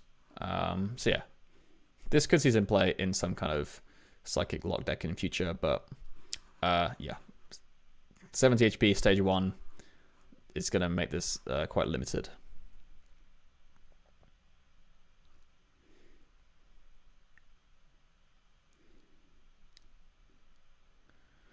Okay. Next up is this Houndstone. So stage 1, 140. For 1 psychic and 2 colorless, he has Struggle to the Death. This is not the actual attack name, I don't think, in English. I think it's a lot more boring. But this attack does 80 damage, and if your opponent has exactly 2 or 4 prize cards remaining, it does 120 more. So yeah, kind of like I was saying earlier with that Grand Ball card with like a Garbodor deck, this is even easier to use because it has 2 colorless, so you can play like Twin Energy, double colorless, even play double turbo, because this, yeah, if you're hitting the full damage here, it does 200. So even with double turbo hitting 180, it's still very, very good. And yeah, I think in GLC format, this condition is actually not the worst. Like having your opponent having exactly 2 or 4 prize cards remaining, obviously can be a little bit awkward, and there's like ways they can try and play around it. But ultimately, like pretty much every knockout in GLC is going to be for 1 prize. There's a few exceptions, but almost everything is for 1 prize. So there should be quite a few opportunities where you're able to use this attack. Yeah, having 2 or 4 prizes left, like there will be like a few turns where you'll be able to use this. So I think this card is actually pretty decent. And again, in that kind of Garbodor deck, you just want to have a bunch of guys who can just like attack for like a couple of energy attachments without too much setup and just smack for really big damage and just lock your opponent's abilities. And again, yeah, there's the Grand Ball, there's this card. We're just getting more and more of these. There's a Golurk, which is really strong. That people have been playing in Garbodor decks already. Yeah, this guy. So yeah, this is another option for the Garbodor decks that people have been playing already. It's been around for a while, from Chilling Reign. So for 1 psychic and 2 colorless, same attack cost, does 60, and then if it has a tool attached, does 90 more damage. So just for having a tool attached to it, you do 150. So yeah, this is pretty nice. And again, it's another one of these guys, just 1 psychic and 2 colorless, which with yeah, DCE, Twin, Double Turbo, Dimension Valley. There's so many ways you can hit this for just 2 energy attachments. So yeah, I think this Garbodor deck is like got some potential, and it's kind of coming together now. We're getting more of these attackers.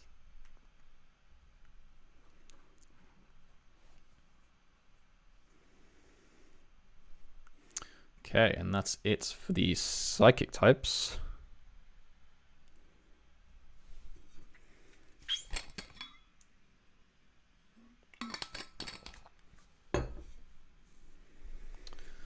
All right.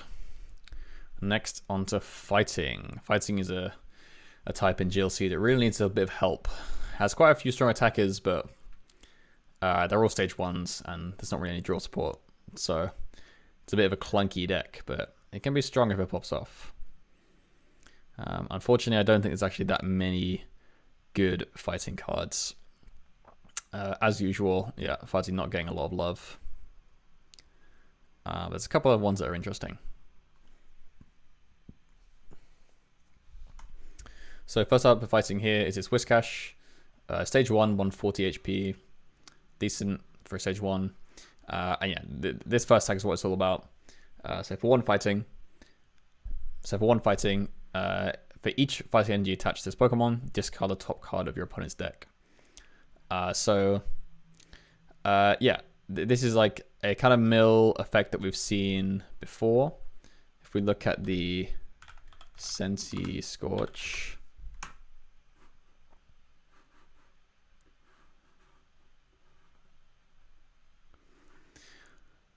So yeah, we've seen this kind of effect before. Like on this Center Scorch, this guy gets played in a Fire Mill deck, which is actually probably one of the best ways to play Fire in Gym Leader Challenge, to be honest.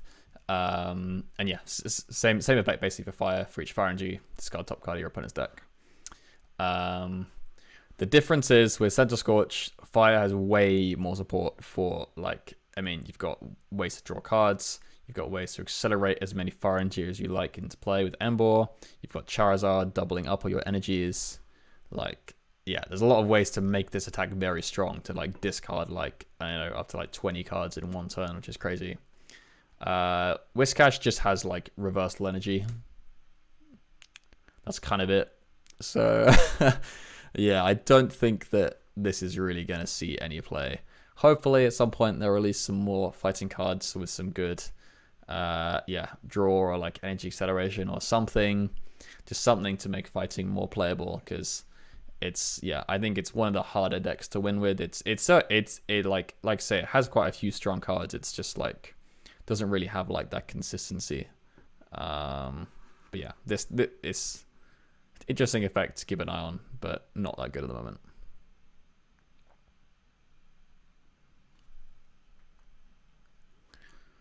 Okay, I think the only other fighting card I want to look at is this Stunfisk.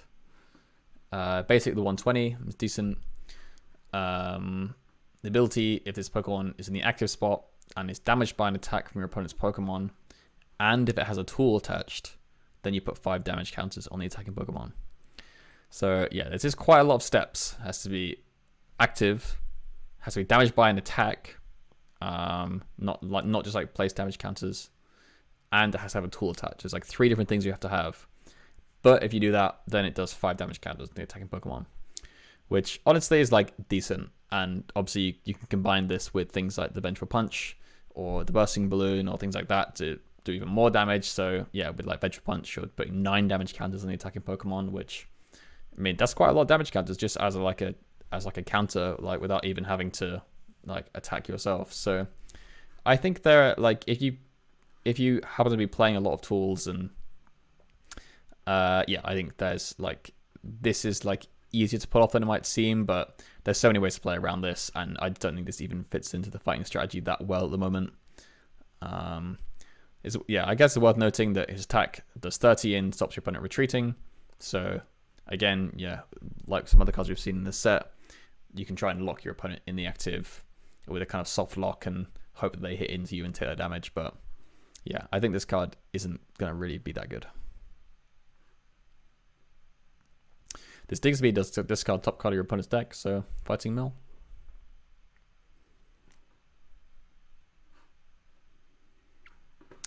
But yeah, this is a classic example of just like a fighting card. It's Abominable 160 HP on a stage 1 is like very nice and high. It's the HP number for a stage 1. Then 3 energy, does 170, can't attack next turn. So like, yeah, 3 for 170 on a stage 1 is like a pretty strong attack. And this drawback is like not that bad because you can switch out of it. But yeah, it's just like the combination of all these things. Like fighting has no energy acceleration, so getting to 3 energy is like basically just like impossible unless you use reversal energy. Yeah, like pretty much everything in the fighting deck attacks for 1 or 2 energy, and that's about as high as you can go because you're just manually attaching every turn. You've got to hit those energies every turn and attach them. Otherwise, you'd have no way to like speed things up. So you're just realistically never going to actually get to here. But yeah, hopefully we get some cool fighting abilities soon.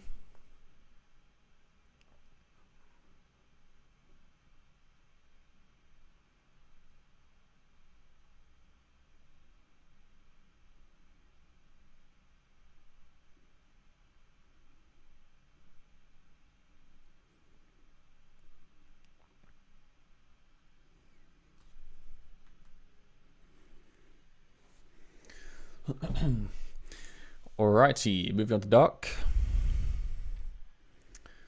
Yeah, also not too many strong Dark cards this set. There's this Clodsire, this one. So this Clodsire for yeah, stage 1, 140 HP. Pretty standard, but decent. Yeah, this is the attack we're looking at really. 1 dark, 2 colorless, 80 damage. If your opponent's active is poisoned, it does 120 more damage. So yeah, 1 dark and 2 colorless, not too hard to hit if you're playing yeah, Twin, DCE, etc. So if you're playing this in the dark poison deck, there are quite a few cards. There are quite a few cards in dark that let you poison or increase poison damage. So there is already a kind of deck that exists for dark that it revolves around a poison strategy. I think it's just not as strong as the standard dark with like the Spiritomb and Hooper and Guzzlord, etc. So, but if you want to play a fun dark poison deck, I think this could be worth looking at. Just obviously hitting 200 damage for what could just be 2 energy attachments is very efficient. And if you already have auto poison, I can't remember who the guy is it Garbodor? Yeah, there's this Garbodor, there's a dark type, that if a stadium is in play, you can just make your opponent's active Pokemon poisoned. So I think there's also obviously other ways in dark that you can poison your opponent's Pokemon. So if you're playing that poison deck, this is quite strong. But yeah, it's probably just not going to be as strong as regular dark.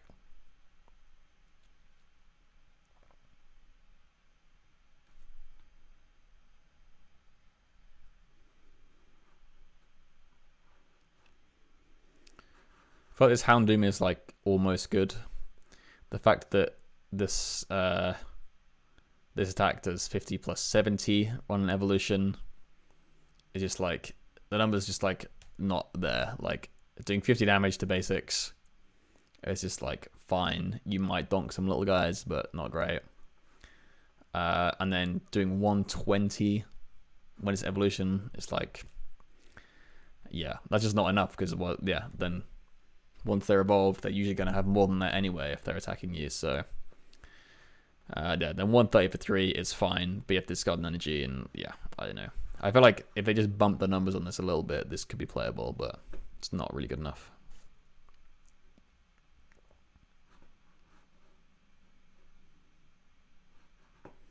Same thing with this Darkrai, really. Not quite enough damage, too many energy, not really playable.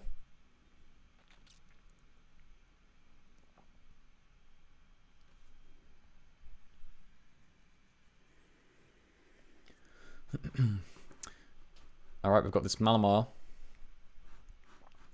Dark type, 120 HP, stage 1. So this ability is like interesting. Again, as with some of the other things, it's just like not quite there. So once during your turn, you can look at the top card of your opponent's deck, and then look at the top card of your deck.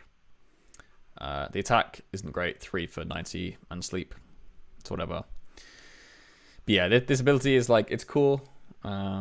Yeah, like being able to like look at your opponent's next top deck and then look at your next top deck. It's like nice information, but you just can't really do anything with it. It's not like you can like look at your opponent's top card and then like choose to discard it or something, or like put it on the bottom of their deck. Like you just look at it and then you look at your top card. So this just feels like it should be slightly stronger. Just like can't really actually do anything useful with this, but is interesting.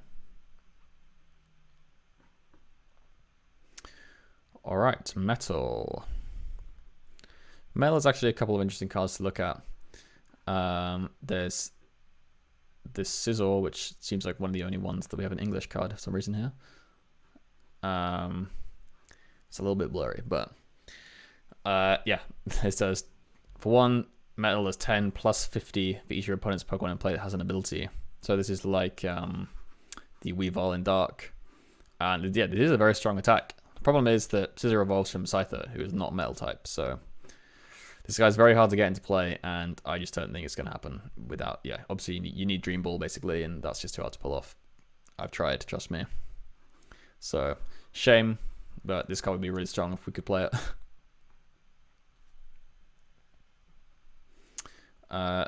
Okay, next up we got Mawile. More as basic. When you play this Pokemon from your hand onto your bench during your turn, you may discard a special energy from your opponent's active Pokemon. So basically like an enhanced hammer, but only on the active. Yeah, if you are trying to play some kind of like stally control metal deck, or even just like a very tanky deck where you just try and slow your opponent down by discarding their energies as well, this could be a nice option. I mean, there are quite a lot of special energies that get played in GLC. Enhanced Hammer does see some play, as I think more recently has been seeing more play. So if you're going for that kind of strategy, this card could be good, because obviously it's like a searchable Enhanced Hammer that you can also like scoop up and use it again and things like that. So yeah, and then 3 for 90 is okay on a basic. Like this could bail you out sometimes, but yeah, it's all about the ability here, and it's quite good. Okay, next up we have this Bronzor. I think this Bronzor is actually pretty good. 70 HP, which is like decent for an evolving Pokemon on a basic. For 1 metal, you draw cards until you have the same number of cards in hand as your opponent. I actually think this might be the best Bronzor now. Let's have a look at the other ones, but I don't think the evolution one is actually that good. So here we go. If we look at these Bronzors, yeah, most of them have like 60 HP or even 50. There's only one other one with 70 that just does 10.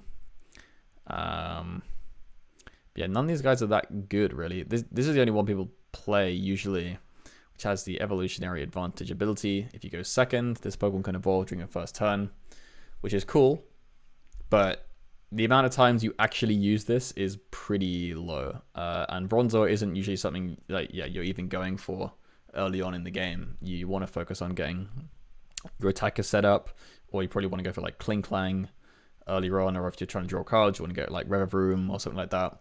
Like Bronzor and the Bronzong is more useful like a bit later in the game, like mid game, late game, where you're trying to get your energies back from discard and accelerate them that way. Yeah, and like, yeah, there's usually just no situation where you actually get to use this, evolve the Bronzong during your first turn, and use the effect of the Bronzong to get energy out your discard. Like, it's just like too many things. It does have one retreat, which I think is nice, but I think there's definitely an argument for this guy. Obviously, yeah, I think the 2 retreat cost is probably the downfall of this card, but I think it definitely has the strongest attack of Bronzor. So if you're playing Metal, I would have a look at this and consider playing this.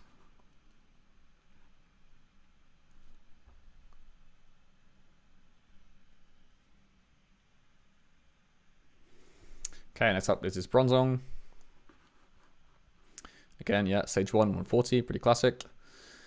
For 2 Metal, it does 70 damage, and if you have the same number of cards in hand as your opponent, this attack does 90 more damage. So 160 for 2 energy is very efficient. On Stage 1 as well, this card is actually, yeah, I mean, this attack can be very strong. Obviously, there's plenty of ways you can set this up with things like Judge, or yeah, just like playing up or down your hands. If you have like a Revavroom to drop 6, and then there's obviously quite a lot of ways that you can manipulate your hand size, and then yeah, like red card, Judge, things like that to reset your opponent's hands, and yeah, just try and match it. So yeah, it is obviously a bit of an awkward thing to get to, and I don't know if this really fits in that well with Metal on the whole. And yeah, there aren't really any other cards that fit in super well with this kind of strategy in Metal at the moment, but I think it's worth, yeah, just noting that it's pretty solid numbers for 2 energy.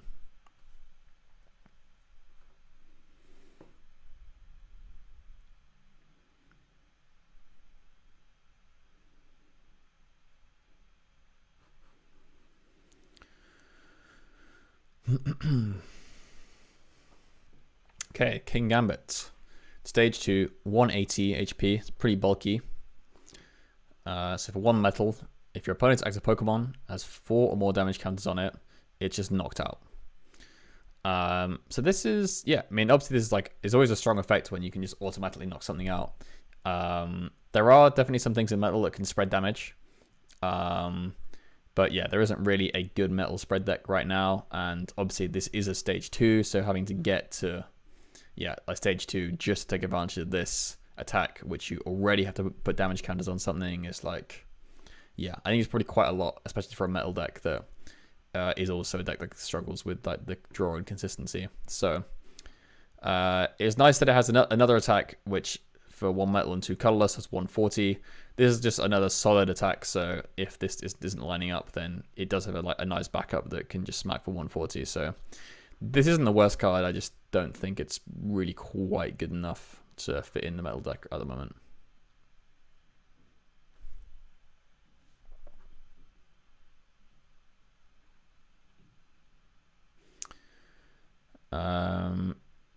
Yeah, so continuing on with Metal. Speaking of optimal basics, I think this is probably the optimal Varoom now. Yeah, 60 HP, 1 retreat cost, and then for 1 energy, does 10 damage and draws a card. So I think, yeah, this is like a decent way to lead. Just draw a card if you need it, and retreat for 1. It's nice, so if you are playing Varoom, this is your guy now.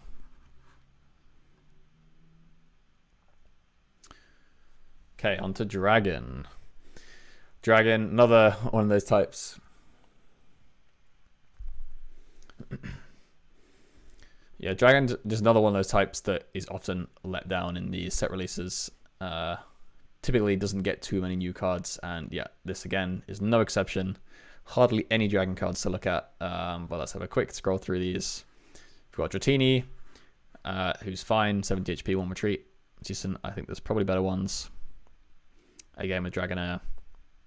And then, yep, just got a Dragonite EX, which we can't play.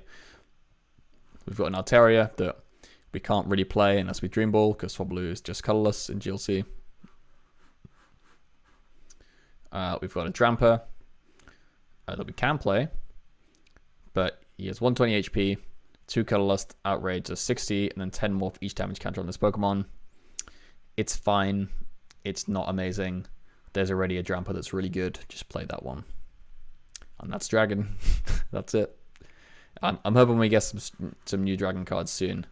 I think Dragon's also one of those decks like fighting that's like has so many strong cards and it's just like so close to being good. But it's just like clunky. But then also then again, maybe if they did have some solid draw cards, then maybe it would just be too strong. But I would at least like it to have a little bit more potential, not just be another brick deck. Okay. Almost there now with almost there now with the Obsidian Flames. Just onto colorless Pokemon now, so let's go through these quickly. None of these guys are that good. This Kangaskhan I think is like worth looking at. So yeah, basic 130, your nice classic big basic. 1 for 30 is fine, poke damage, and then 2 colorless for 60 and draw 2. I think this is like the interesting attack. Obviously in colorless you're already going to be playing double colorless energy, twin energy, double turbo energy. Yeah, just because it fulfills so many of the attack costs in the colorless deck. And honestly, like just being able to on the first turn, like if you go second and just like put down DCE, hit for 60, which at the start of the game there's a lot of evolving basics that only have like 60, 50, even 40 HP. Obviously there's things that have like 70 or 80, but then you can just put on like a Fury Belt or a Muscle Band to like boost your damage a little bit. So yeah, if you get like that Muscle Band turn 1, then like 80 damage, draw 2 for 1 attachment, just like knock donk a basic. Like that's like the same as like a Zapdos basically, and draw 2 cards. Like it's actually not bad. I do think this is worth considering. Obviously, most colorless decks now are playing the Archeops build. So what you're usually trying to go for turn 1 is get the Research Lab Stadium into play, and then use that to end your turn instead of attacking. Get the Archon on the bench, get the Aerodactyl on the bench. But yeah, this is a cool option. It obviously isn't good like later in the game because it's only doing 60 damage, but it's quite a nice lead. And I think it's like has some potential.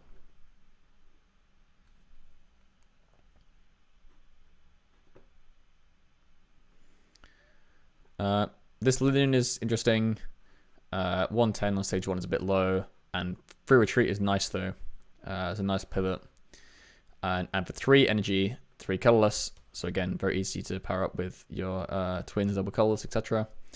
Just has 150 and 30 to himself. I think there are better attackers in colorless already. It's been that deck's full of good attackers, and for a stage 1, you've got the Blissey that does 150 and has a useful ability. But yeah, having a 0 retreat cost and hitting for 150 for only a couple of energy attachments is kind of nice. So strong, but yeah, there's other good options in colorless, so maybe not worth it.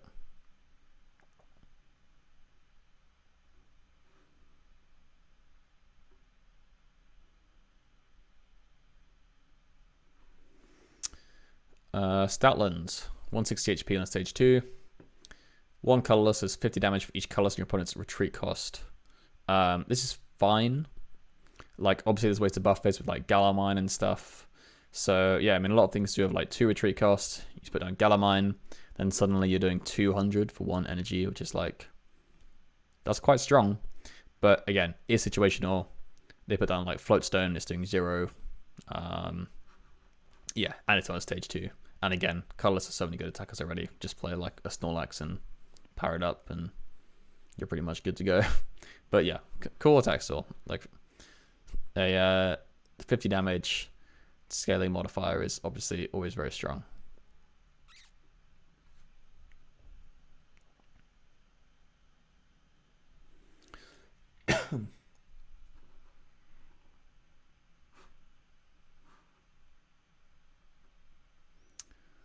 All right.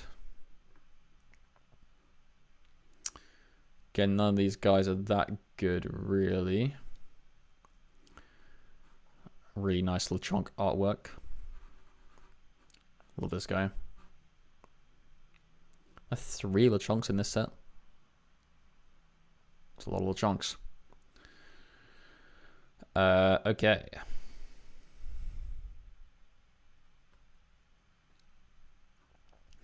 Let's see. This Oinkalone, stage 1.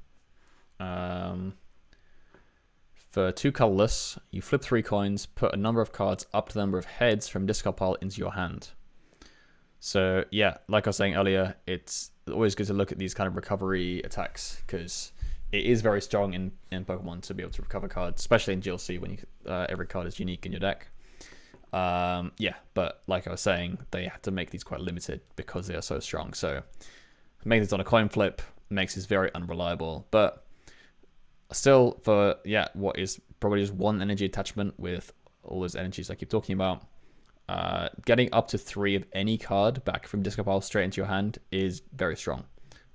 So yeah, Colors already obviously has a lot of options for control, so this is just like another one to keep an eye on. That yeah, like really even just hitting 1 or 2 heads is like still pretty good.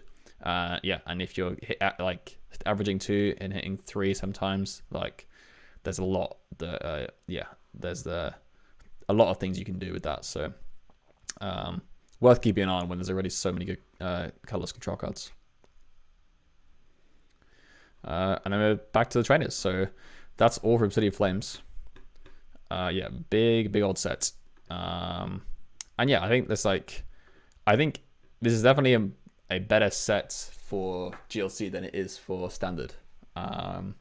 Obviously in Standard we only really got like the Charizard EX, which has yeah, seen some good results recently. So that's like seemingly like a decent meta archetype. And the Pidgeot EX obviously usually played in that deck as well, and it's definitely a strong EX card. But yeah, overall like not the best set for Standard. But and GLC, there's a few really big hitters. There's the Entei, the Palafin, like the Thunderous. Lots of very interesting cards, like yeah, I mean just things like Cleffer and whatever, and just like all those Psychic attackers I was talking about for like maybe a Garbodor deck, things like that. There's just like a lot of cards in here that's like worth keeping an eye on, worth remembering, because in the right situation, the right other cards come out. There's quite a lot of things that line up for like some cool decks. And in GLC, there's so much potential for just like trying out some new things and just like making a new strategy and just like seeing if you can make it work. So I wouldn't be surprised if like quite a few of these cards do end up seeing some play. So yeah, overall, it's quite a lot of new things to try out and have some fun with in GLC. So yeah, I think this is a cool set overall, and we'll move on to the Pokemon 151 set shortly.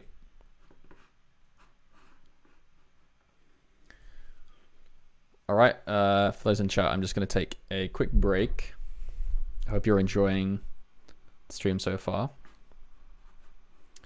Yeah, after the break, we will go through the 151 cards. Also, some cool stuff in here for GLC, despite it not being a particularly good set for Standard. But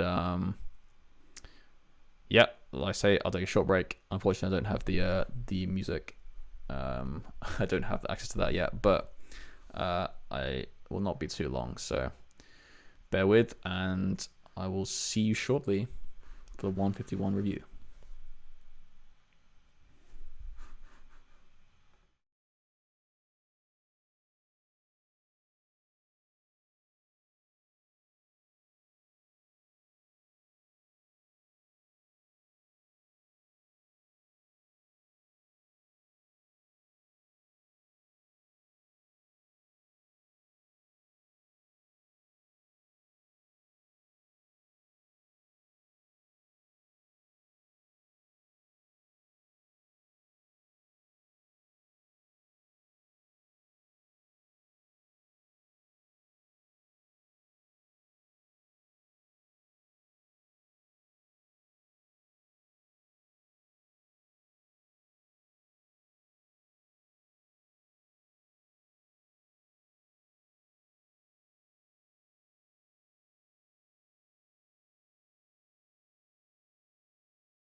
We're back.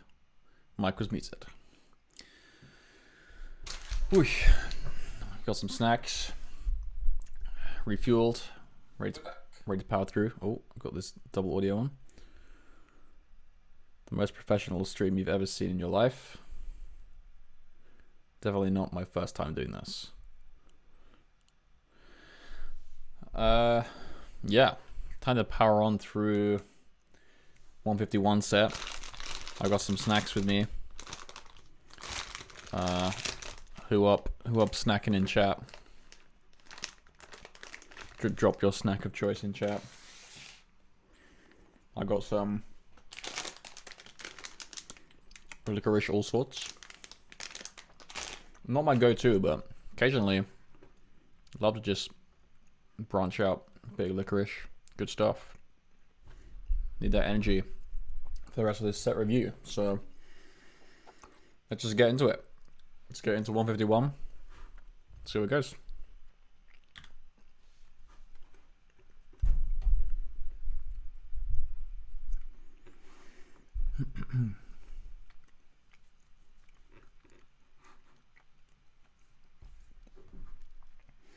So as I'm recording this, it is September 26th. So this has only actually been out for a few days. So yeah, very new. Haven't had a chance to actually play with any of these cards yet. Haven't really seen any tournament results yet. So this is, yeah, this one definitely is purely just kind of like some, some first impressions and speculation. So yeah, let's get into it.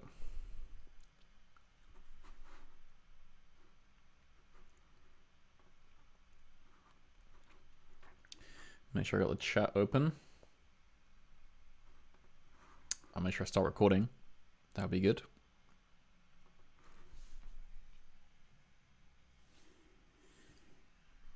All right, we're gaming.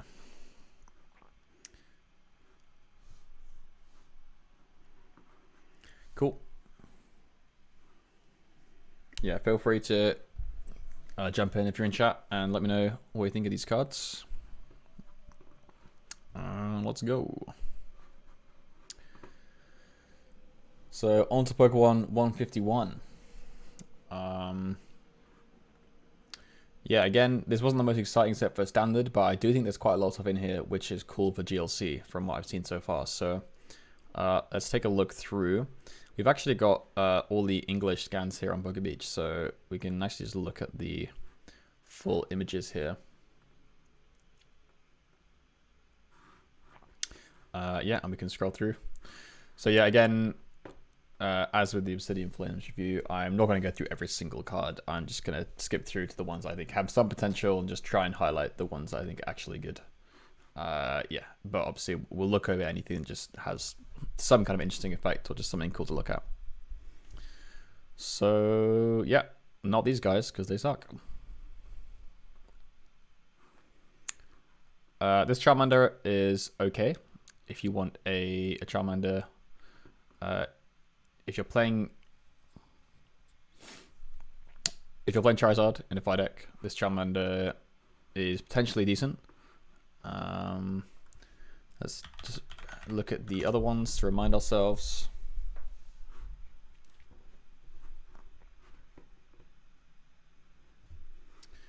Yeah, I think this is probably still the optimal Charmander. Also a 70 HP in 1 retreat and lets you draw a card for 1 energy. This one being able to discard any stadium card in play. Can be quite nice in some situations, but probably the other one's better still.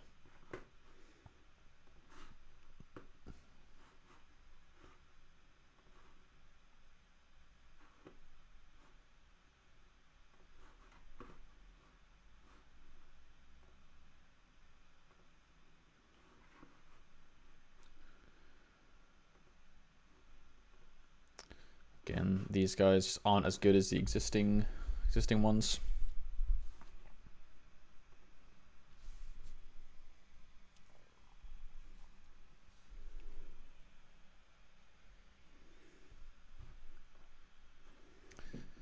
Okay, Butterfree. This is a funny card. Stage 2, 130 HP, a little bit low. So first attack, 1 grass, 60, switch out your opponent's active to the bench. It's fine. But yeah, the second attack is the interesting part about this card. So for 2 colorless, so again, easy to do with like a double colorless or twin energy. Choose one of your opponent's bench Pokemon, shuffle that Pokemon and all attached cards into their deck, and then shuffle this Pokemon and all attached cards into your deck. And if they have no bench Pokemon, you can't use it. Yeah, this is funny. I feel like effects like this are usually interesting, but yeah, for the most part, usually actually aren't that good. What's interesting about this card is that it's a Butterfree, and as far as I'm aware, there is a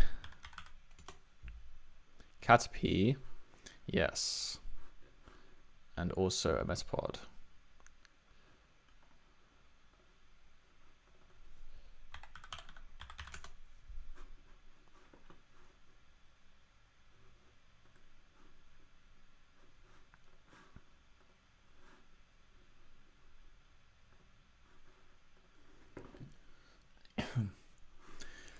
So yeah, what's cool about this is that it's on a Butterfree card.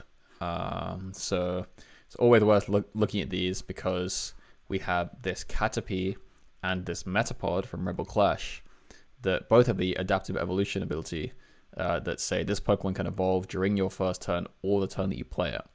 So essentially this means that in one turn you can just go bench Caterpie, evolve to Metapod, evolve to Butterfree, and then you're just good to go. So obviously this guy shovels himself back into the deck, but if you're able to just like draw into those cards again next turn, you can just put him down again, attach the same energy, and just go again and shuffle one of their other bench Pokemon back.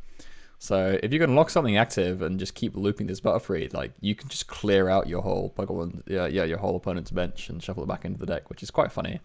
I don't think it's actually that good, but yeah, I thought it was just worth bringing up because there's definitely like something to this with that synergy, and it's always good to look at the Butterfree cards just because of those really strong pre-evolutions.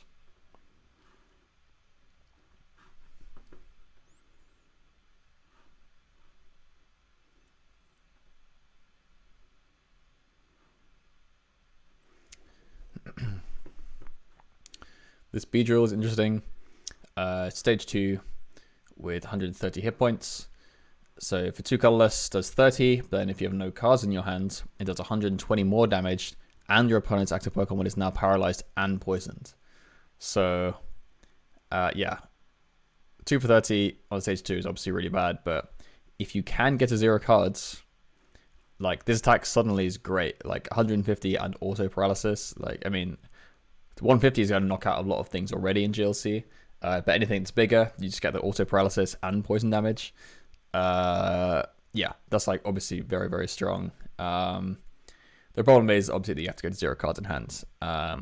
Now there are ways that obviously you can get around this because you can play the say there's the Beautifly.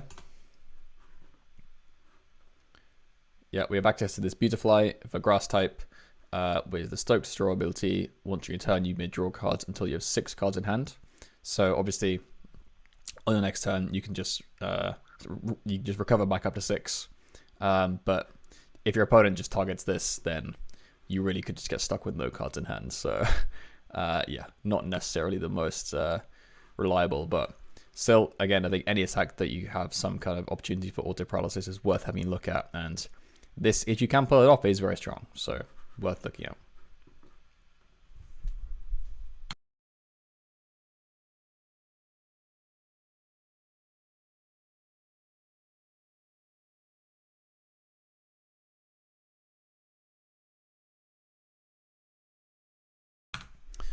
Excuse me, something caught my throat.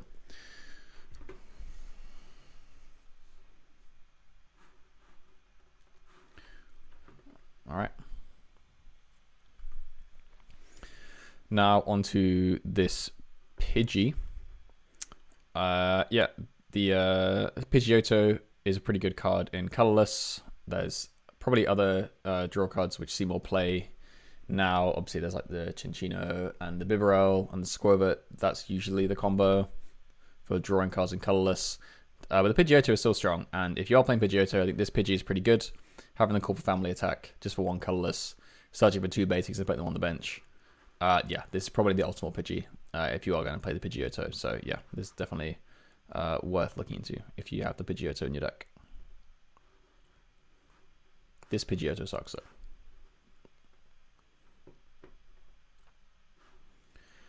though. This Rattata is kind of cool. For 2 colorless, there's 20, then plus 10 more for each damage counter on your opponent's active.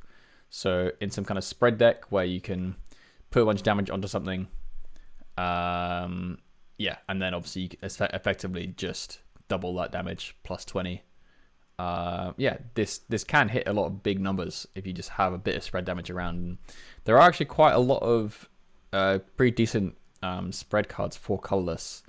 I know Angus has been working on something. I'm not going to leak the source here, but yeah, worth keeping an eye on. And this guy evolves into Raticate, who only has 70 HP in a stage 1, which isn't great, but this is essentially the same attack, but just even better. So 30 and 30 more damage for each damage counter on your opponent's active Pokemon. So yeah, suddenly the numbers here really add up. Like you only have a few damage counters on something, and you can hit for some really massive numbers. You just put like 4 damage counters like somewhere, and then that's what, plus 120. So it's like 160.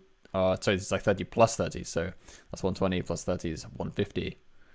And plus the damage counters are already there. So yeah, you can hit some like massive numbers very quickly once you've got a few damage counters spread around. So I think, yeah, in a colorless spread deck, this is kind of cool.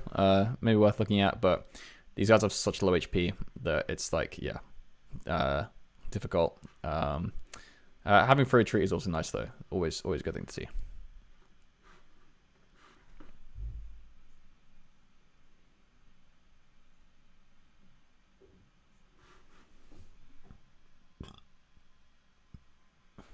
Okay.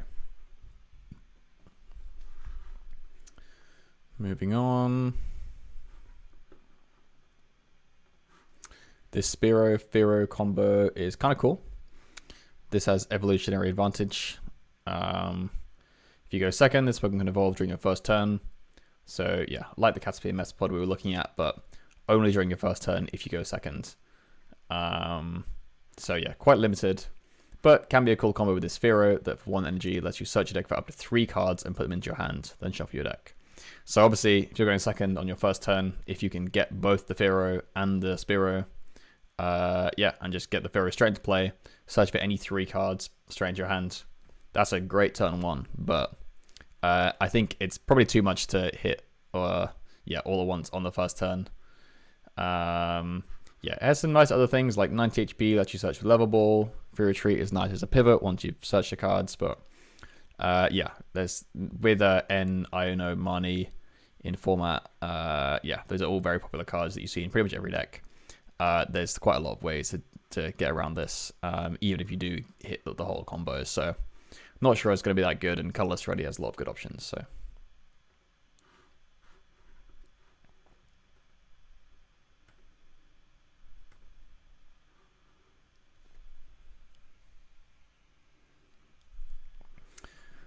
this Raichu is kind of cool. Stage 1, Lightning Pokemon. The ability Electrical Grounding. When one of your Pokemon is knocked out by damage from an attack from your opponent's Pokemon, you may move a Lightning Energy from that Pokemon to this Pokemon. And then for 3 energy, does 180 and then 50 to himself. So, yeah, this guy can get powered up very quickly. Yeah, in Lightning, obviously, you guys have got low HP, so they're getting knocked out all the time. And with this, in combination with Dynamotor, you can get a lot of energies onto him very quickly. And doing 180 is very strong. There are already some other good Raichus, I think. There's certainly one. This one. Yeah, there's already another good Raichu that came out recently. This one came out in Paldea Evolved. The 3 energy as well, just does 200 damage and discard all energy from this Pokemon. So it's only 20 more damage and you discard all energies. Yeah, but this guy also has 20 more HP. So yeah, I don't know. I think there's merits to both of these Raichus. Are they strong enough to actually see play in a Lightning deck? Maybe not. I don't know.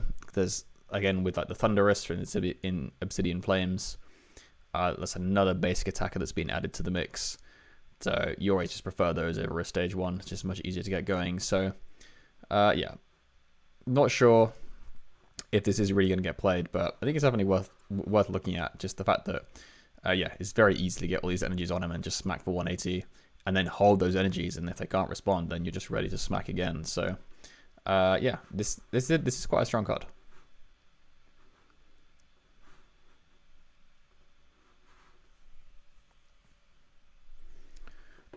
This Sandshrew is interesting. It's a basic fighting type with the ability Sandscreen, which says trainer cards in your opponent's discard pile can't be put into their deck by an effect of your opponent's item or supporter cards. So yeah, this is definitely very interesting because this kind of shuts down a few specific things, mostly like control and like lock strategies that look to yeah, like recycle the same powerful supporters with things like Team Yell's Cheer and Palpad.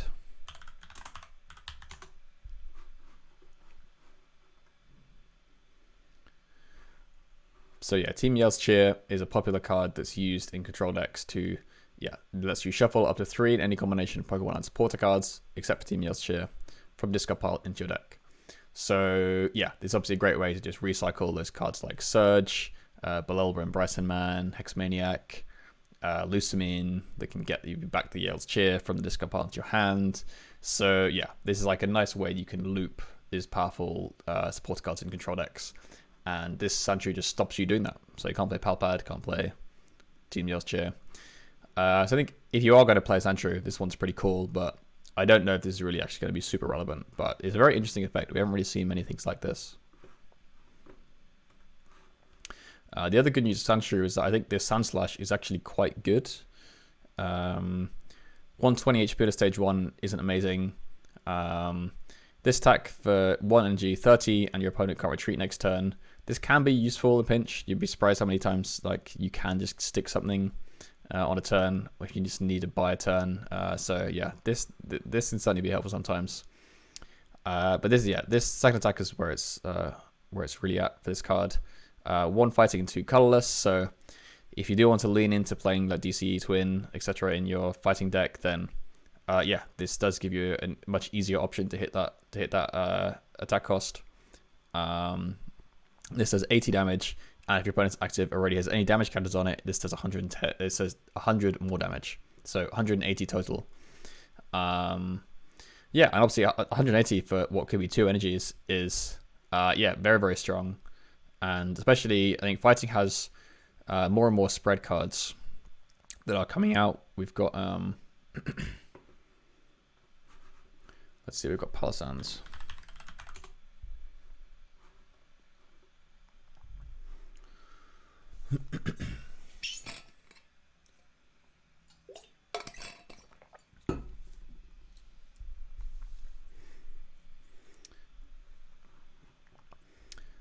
Fighting does have more and more spread cards that are coming out recently. I mean, there's Palisand back in Silver Tempest now. Just does 30 to all your opponent's Pokemon for 1 fighting, which is actually a very strong spread attack, very efficient. We've also got things like the Howlucha, which when you bench it, you just put 1 damage counter onto your opponent's Pokemon. There's also a Hitmonlee in this set, which is quite good, which lets you spread 10 damage everywhere. So if you're leaning into that kind of fighting spread strategy, then again, this attack is actually pretty strong. So I wouldn't be surprised this sees play in that kind of deck, and maybe. And yeah, and maybe that's the way that fighting might actually see some better success, but we'll see.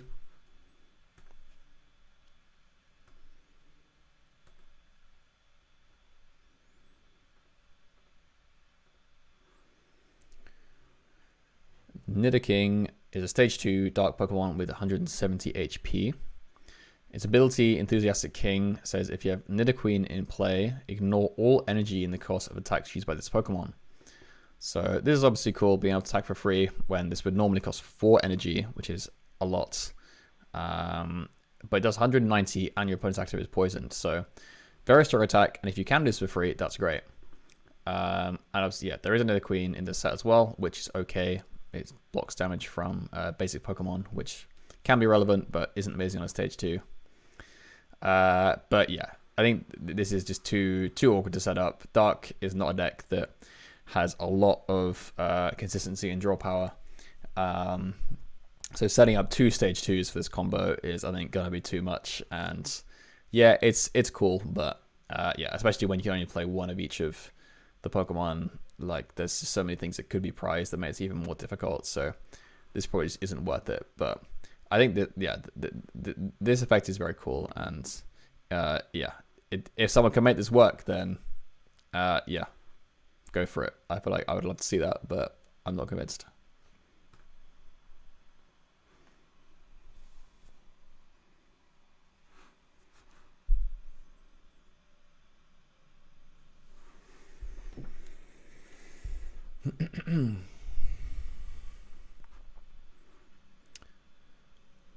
Next up is this Clefable, Psychic type stage 1, only 100 HP.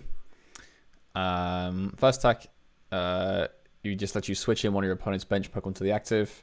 So this is okay if you're just like trying to stall something out for a turn, but the main attack is the second one for 3 Psychic and does 50 damage, which is quite expensive, but you get to take an extra prize card if you take a knockout with this attack. So any attack that has this effect to take extra prizes is always strong, especially in GLC when yeah, everything is a 1 prizer.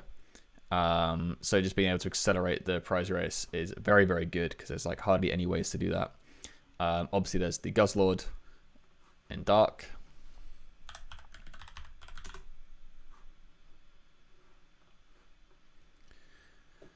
Yeah, one of the most notorious attackers in all of Gymleaderchallenge format is the Dark type Guzzlord, which has a similar attack, Red Banquet, which when it takes a knockout takes 1 more prize card. This one does 120 damage though, which lets you hit, yeah, with Muscle Band, Fury Belt, you can hit that kind of 130, 140 number. So yeah, this definitely is a stronger attack, but Clefable has the advantage of being a Psychic type.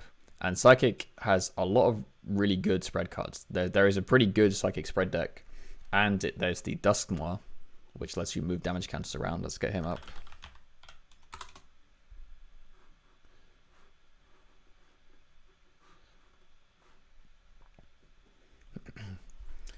Psychic also has access to this Dusknoir, which is often played in the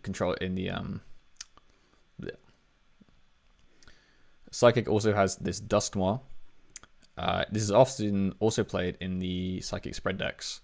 The ability is very, very powerful.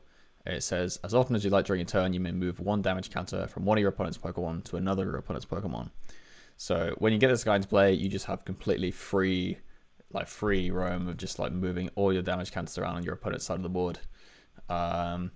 So obviously when you combine this with the Clefable, it's going to be pretty easy to set up something to just have 50 damage left and then just smack it and take 2 prizes. So there's like definitely some potential there. If you're already playing a Psychic spread deck, this is just another tool to take advantage of, to just take these extra prizes.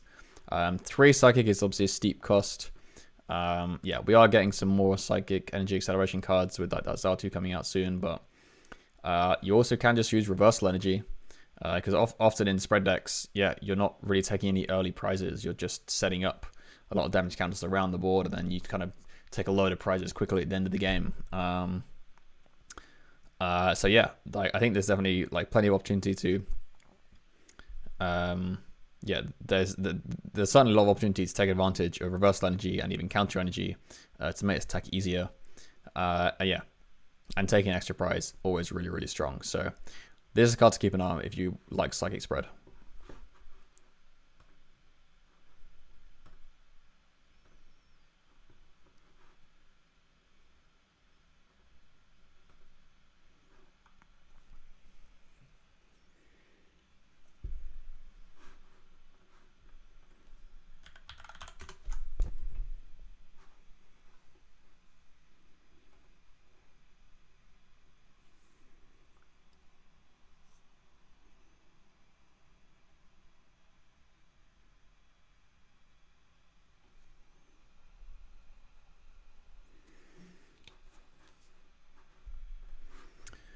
This Zubat is quite cool.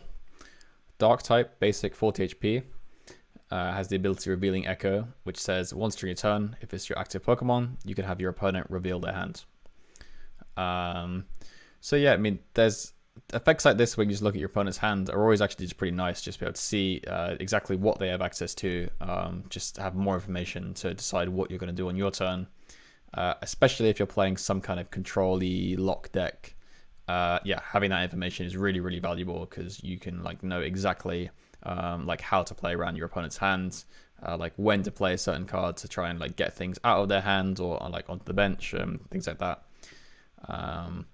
Yeah, it has one retreat, and there already is a Zubat, a dark type Zubat that has a free retreat. So if you are playing, yeah, like the Golbat and Crobat that draw cards, or there's like the Crobat that you can take extra prize cards when you get a knockout with it. Those like see some play, they're not amazing, but there's definitely another option to consider. And yeah, especially if you're going for more of that kind of control-y deck and using the Golbat and Crobat just to draw more cards, and maybe use this to just reveal their hand so you can play around it a bit more. I think there's like something to that. Yeah, again, just another interesting card to keep an eye on.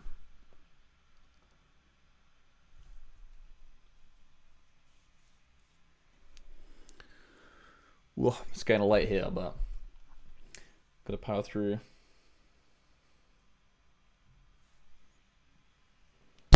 Whoop. This Golbat isn't super good. Oops.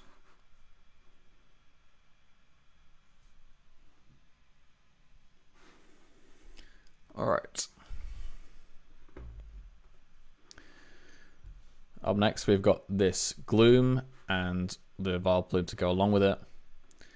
Yeah, these abilities are interesting. So the Gloom says when you play this Pokemon from your hand to evolve one of your Pokemon during your turn, you may look at the top 3 cards of your deck and attach any number of basic energy cards you find there to your Pokemon in any way you like. And then the Vileplume is the same, but you get to look at the top 8 cards, which is obviously a lot better. So this ability is like actually quite good.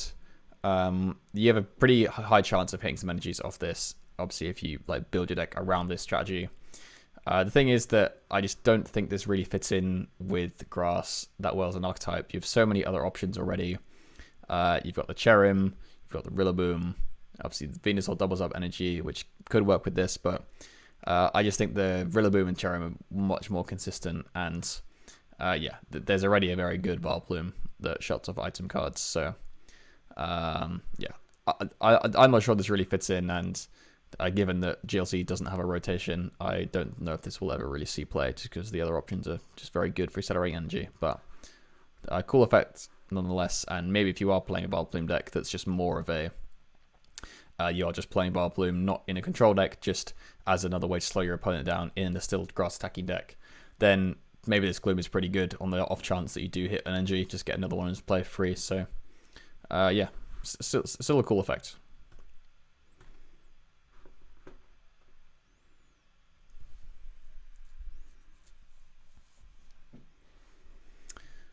This Parasect is pretty cool. Stage 1, 120 HP. And for 1 grass, you flip 2 coins, search deck for a number of grass Pokemon up to a number of heads, and put them onto your bench. So yeah, there's been a few attacks like this in the past. They don't usually ever end up being that good. But they're always like quite awkward to use, because again, it's a very powerful effect, just being able to search out any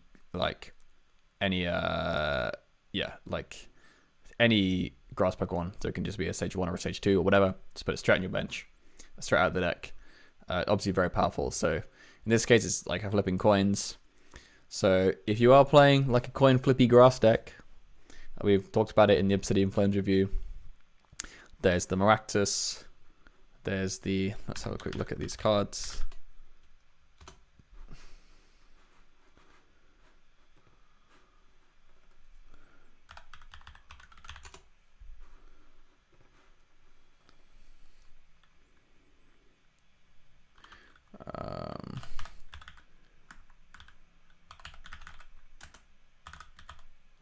Oh, this is going to be... Let's see if we can make this work.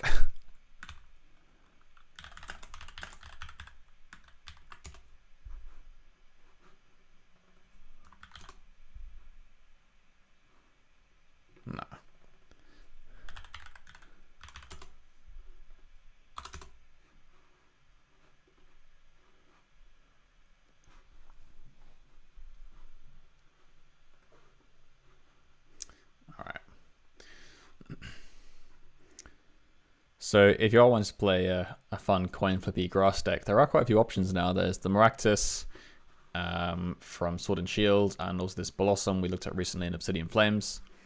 Yeah, being able to just do a whole load of energy. Just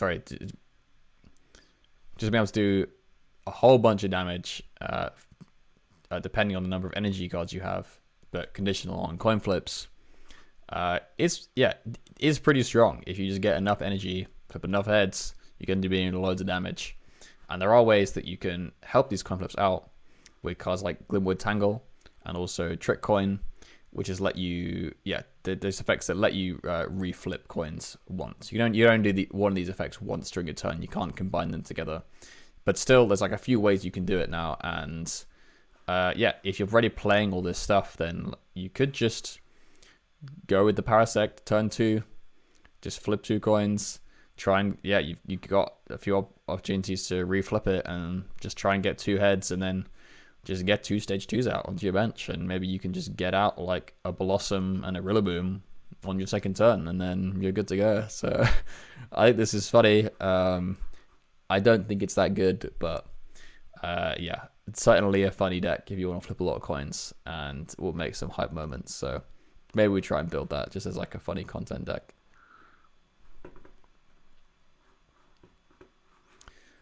More cool grass cards. We've got this Venomoth. Stage 1 with 90 HP is pretty low, but this attack Perplexing Powder for 30 damage for 1 grass energy. Your opponent's active Pokemon is now confused, and during your opponent's next turn, they can't play any item cards. So Item Lock is obviously always a very strong effect. Item Lock plus Confusion is actually pretty good. Confusion is like surprisingly annoying, because it means that if you try and attack, then you have to flip a coin, and if tails, then your attack fails and you hit yourself for 30 damage. And you can retreat to try and get around that, but obviously if you're item locked, then that becomes harder because you can't play a switch or an escape rope or a scoop up net. You have to like have a supporter switch or like retreat manually with energy. So that Confusion plus item lock is actually like quite annoying.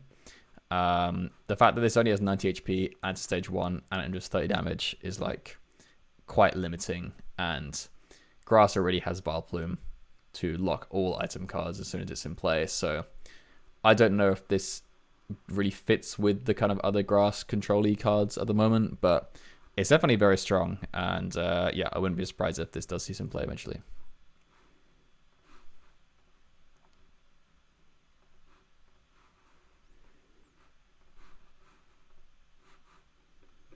Oops.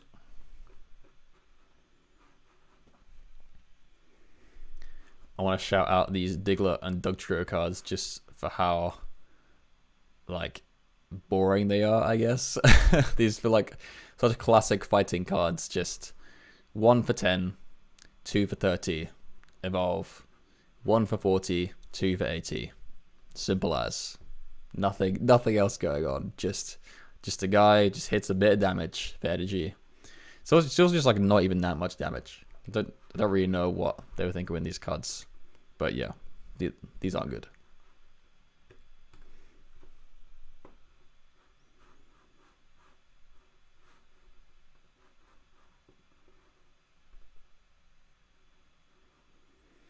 This side deck is very funny. For 1 energy, Overthink during your opponent's next turn, where they flip a coin, treated as tails. So there are some ways that this could be, very annoying for your opponent. There are some strategies that rely more on coin flips, especially if you happen to come against that flippy grass deck. This card's probably great, but I don't think there's really any massively good gold decks. The one in this set is quite cool. Lets you put up to 4 Pokemon from your discard pile into your hand. So that is like a strong recovery attack, but it's just like, I don't know, just play Nessa. It's probably better. But yeah, very funny effect still. I'm not sure I've seen this before.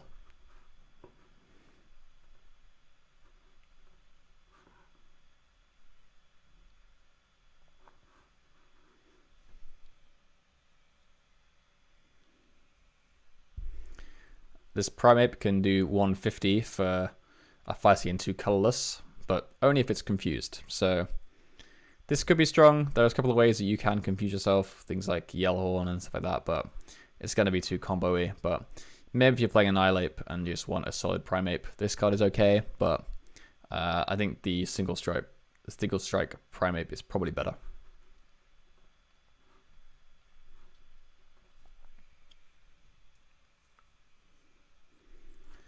This Arcanine card is pretty cool. I feel like Arcanine's always quite a strong Pokemon, but yeah, always just a little awkward to use. There's one that's already pretty good in GLC. That doesn't always see play in 5X because it just costs a lot of energy for its attacks. This one is kind of similar. Yeah, so 150 HP on a stage 1 is obviously very good. And it does have the nice first attack of 1 for 30, and then you get to attach 2 basic energy cards from discard pile to this Pokemon. So this is a nice way to just, to really accelerate up to do the second attack, which is for 2 fire and 2 colorless, you do 240 damage and then discard 2 fire energy. So 240 is very, very good. Obviously, that's going to KO pretty much everything in the format, even Wailord. So yeah, this is a very, very powerful attack. It's a bit of a steep cost, but obviously when you've got things like Blacksmith and Welder, and you've got Charizard, and even if you play with Emboar or something, then there's a lot of ways. And the first attack, you can power itself up. I think this would definitely be stronger if these 2 fire energies could go anywhere in play. So you don't just have to power up itself, because obviously the problem with things like this is that you power up yourself, you are just leaving yourself open to just getting KO'd, and you've just kind of wasted a turn just doing 30 damage with stage 1 and not really doing anything else. So if these could go anywhere, this card would probably be much better because it'd be versatile. So you can have those turns where you just use to set up your other bench if it's not the right situation. But this attack is very strong. So in the right fight deck, this definitely could see some play, because just doing 240 and knocking anything out is great.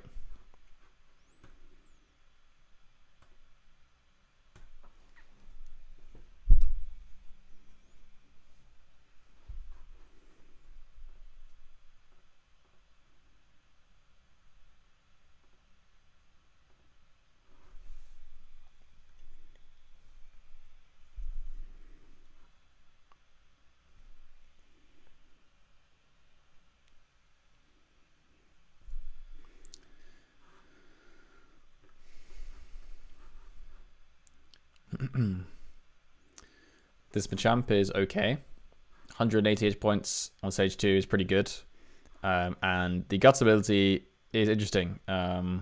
Says if this Pokemon will be knocked out by damage from an attack, flip a coin. And if heads, it's not knocked out, and then its remaining HP becomes 10.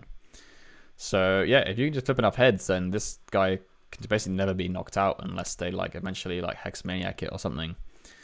But yeah, it's definitely but we've seen things kind of like this, like the Dragapult has definitely seen some success in the past.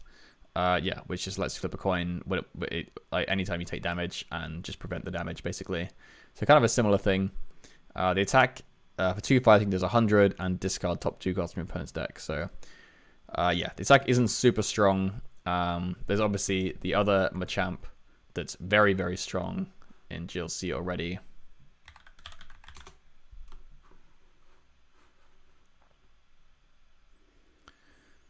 Yeah, there's obviously this Machamp already that we have in GLC, which is played in pretty much every fighting deck that has Crisis Muscles ability. So when your opponent has 3 or fewer prize cards remaining, this Pokemon gets 150 extra HP. So 300 HP Machamp, and the attack doing 2 for 100, same as the other one. But then next turn, or you have the option to do 200, and then next turn you can't attack. So this jump is definitely way better. But if you really, really want to try and make Fighting Mill work with Whiscash, you could play this and just try and stall out a few turns, getting just some extra free attacks, discarding cards. But yeah, it's probably not good.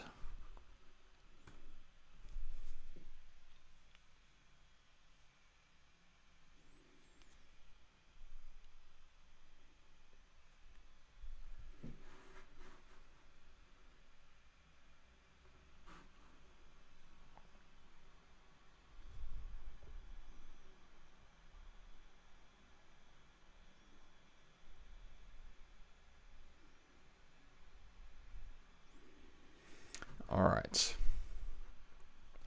Let's keep it moving.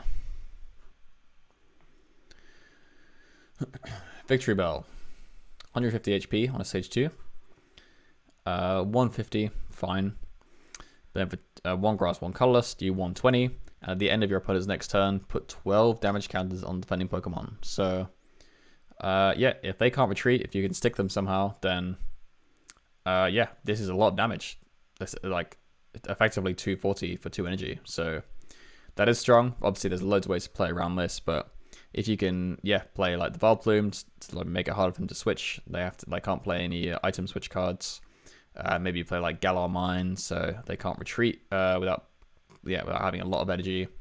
Then maybe this like could be strong, but it is on a stage 2 just for an attack where you need like other conditions in play to like make this actually viable. So it's probably too much to actually make this good, but still like interesting effects and can be a lot of damage for only 2 energy.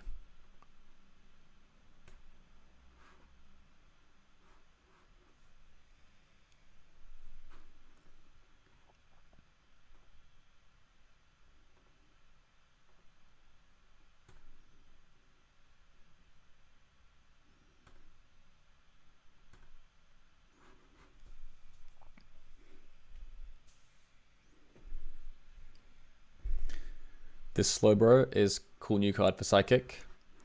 First of all, he just looks really happy. Look at this guy. Great artwork. He's got 130 HP for stage 1, which is okay. Big Yawn, 1 Psychic, both active or asleep. I guess this could help you out in a pinch, but it's not amazing. But Laid Back Tackle for 1 Psychic and 2 colorless does 160.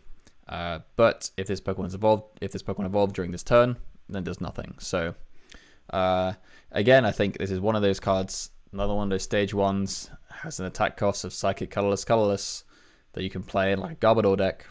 Just like, yeah, Psychic colorless 160. There's a few cards that are kind of around this kind of thing now in Psychic, and yeah, obviously like it's a strong attack for 160, and the fact that you can do this for like 2 attachments with either DCE or Twin or Double Turbo, or just 2 of any energy with a Dimension Valley.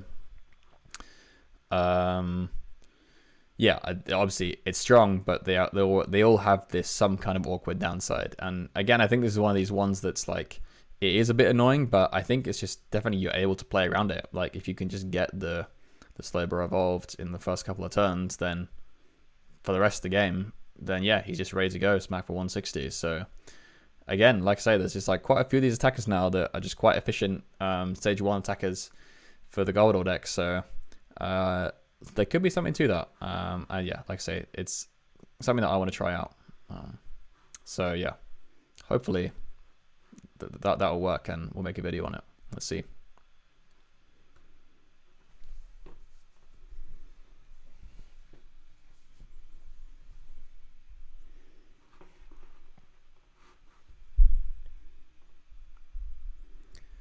This Magneton is cool. He's got Junk Magnet. Put up 2 item cards from discard pile into your hand. So yeah, this is the classic Junk Hunt Sableye attack. Again, on a stage 1, they have to try and limit the power level of these effects to make them not too easy to loop over and over again to stop some really OP control strategies. But yeah, definitely still a great attack for 1 energy. And yeah, there are a couple of Magnet Zones which are pretty good. There's the, let's see, there's one that lets you accelerate energy.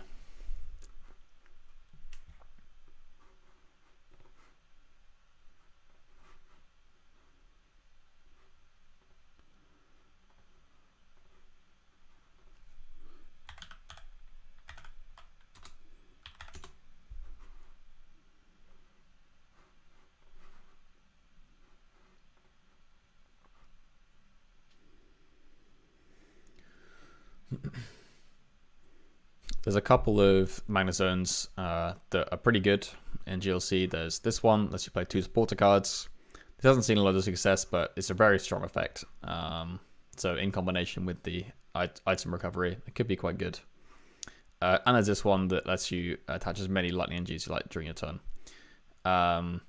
So yeah, if there is a kind of lightning deck that plays around this, then this is probably the best Magnezone to play.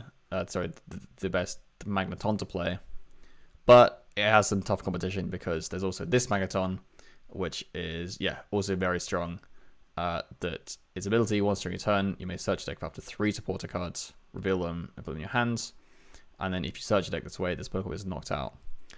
Yeah, this effect is obviously super strong, just gonna be able to get 3 supporters. But if you are going for like a full like Magnezone setup deck, then obviously you don't really want to discard your your Magneton and give up a prize, then just make it hard for you to get your Magnezone out again. So yeah, I think in that case, this is probably a pretty good Magneton to play if we do end up seeing that kind of energy acceleration Magnezone be played in a lightning deck. So for now, probably not going to be that good, but again, just one of those cards to keep an eye on, because if you play Magnezone, then this is a pretty good one.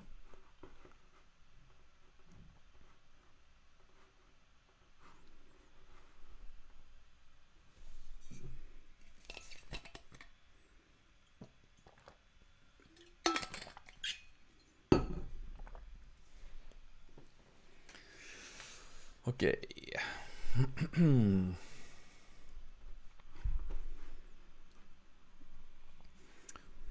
Dodrio is a colorless stage 1 Pokemon. Only has 100 HP, but the other stats are quite interesting. The ability Zooming Draw, once during a turn, you may put 1 damage counter on this Pokemon. If you do, draw a card. So this is actually decent, especially in combination with the attack. Just for 1 colorless, does 10 damage, but then 30 more for each damage counter on this Pokemon. So this, if you know GLC, or you played Standard a couple of years ago, you will be familiar with this Spiritomb.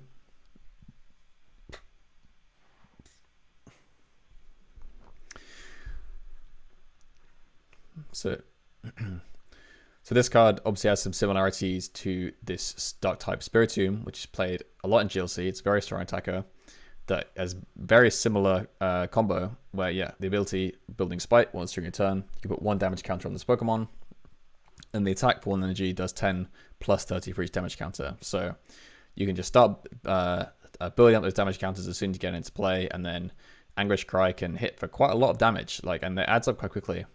Especially the Spiritomb just sitting on your bench, then you can just come in and whack something for, yeah, some big knockouts for 1 energy.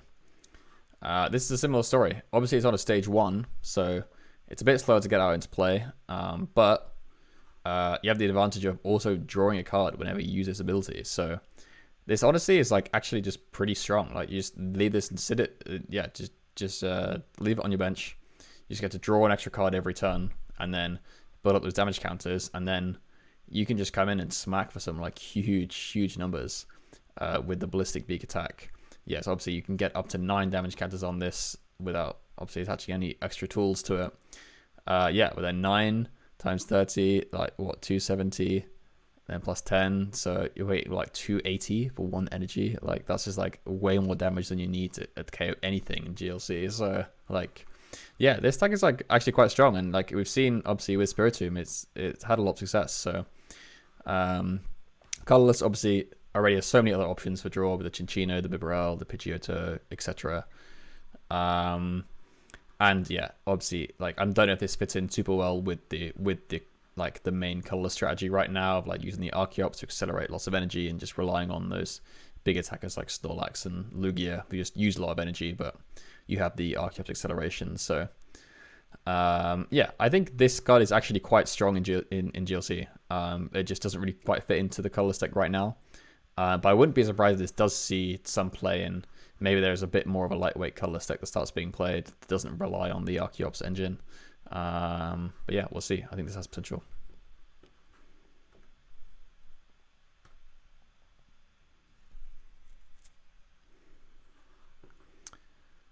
This Dugong does 50 damage to 2 of your opponent's Pokemon for just 2 energy, which is a decent spread attack, especially early in the game. So in a water spread deck, this is another card to keep an eye on.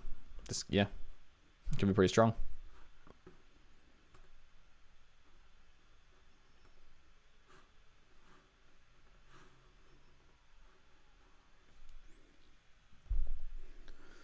This muck is pretty funny if you're trying to play a kind of stally dark deck. 150 HP is pretty good on a stage 1. And for 1 energy, does 30 damage with Sticky Jail.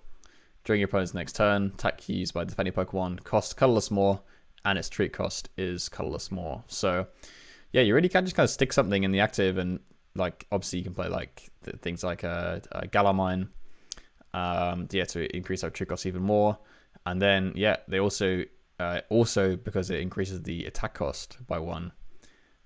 Yeah, I think there's like quite a lot of situations where you can just catch someone out and just get something stuck in the active that just can't do anything with. And then obviously if you combine this with like energy removal cards, you'd have to like definitely could get something stuck. But yeah, I mean obviously you're only doing 30 damage here, and I don't know, like 4 energy for 180 is a lot of energy, especially for dark. You usually rely on much cheaper attackers, so yeah, I'm not sure this is actually really going to see any play, but it's a cool effect. And the combination of the retreat cost and the attack cost increase definitely like could catch some people out.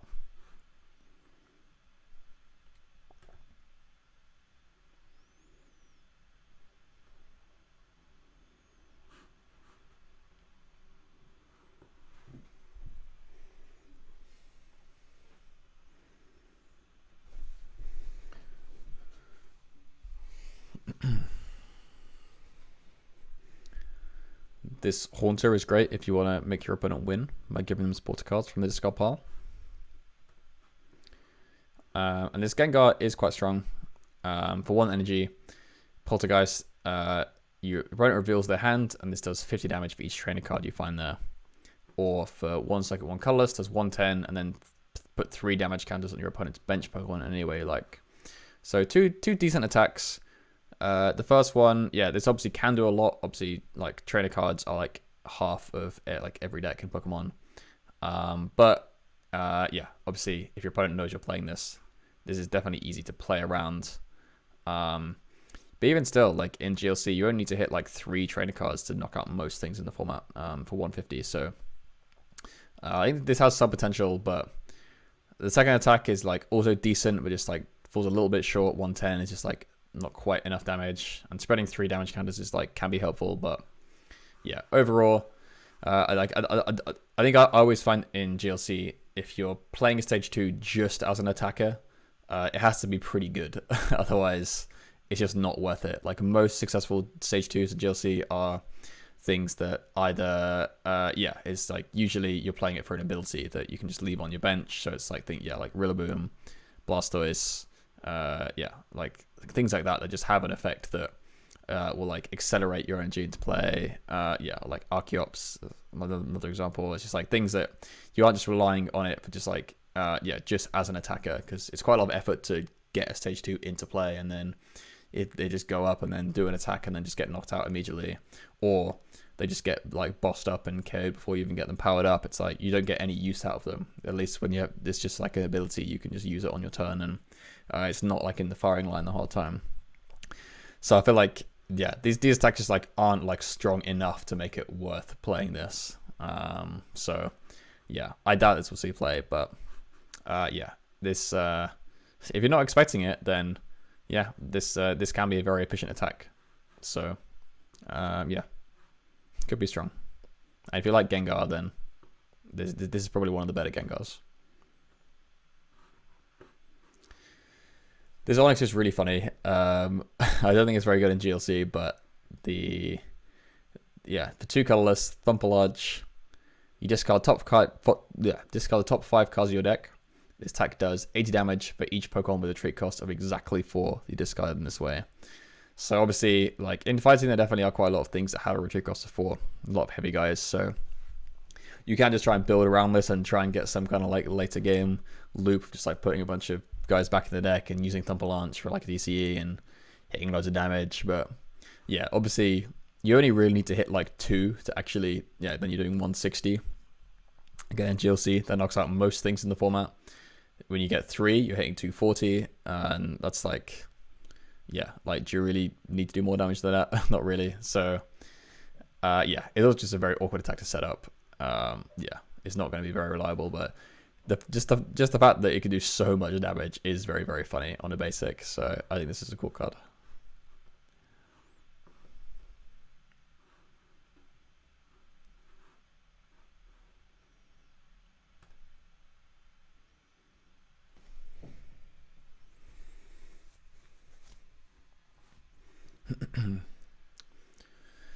This Kingler does 220 damage for 4 energy, which is a lot of damage, but it's also a lot of energy. And yeah, I mean, water obviously has ways to accelerate this. Blastoise, Frostmoth, Baxcalibur now as well. But you also could just play Palafin, which does 210 for 2 energy. So yeah, not sure this is actually going to see any play. Yeah, and again, if you're playing like a stage 1 in water, you're probably better off just playing the Wailord. It's got way more HP.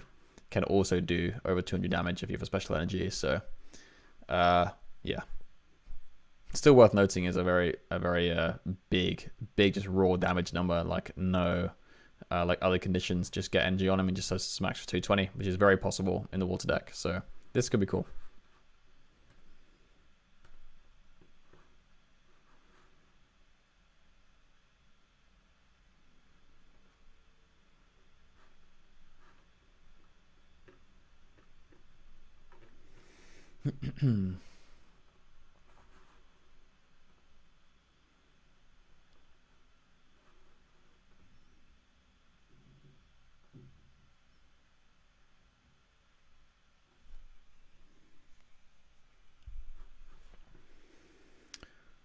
This Marowak is okay as like a fighting spread attacker.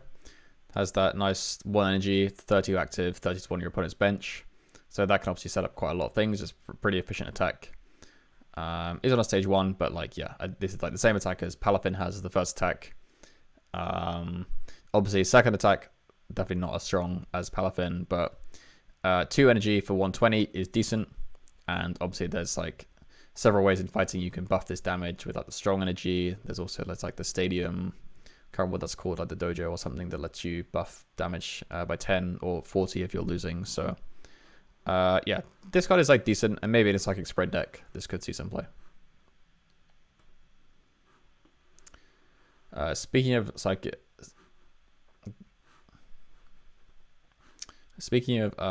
spread, for fighting spread, this Hitmonlee actually seems quite cool. Twister Kick for 1 fighting does 10 damage to each of your opponent's Pokemon, and then you switch this Pokemon with one of your bench Pokemon. So yeah, just doing 10 to everything for 1 is like a pretty decent spread attack just to like get some damage out there. Obviously you've got like the Palisand already, you've got the Howlucha to do extra damage. But the fact that this also switches with on your bench Pokemon is quite cool. You can just like switch into like Robosub or like Pokédoll.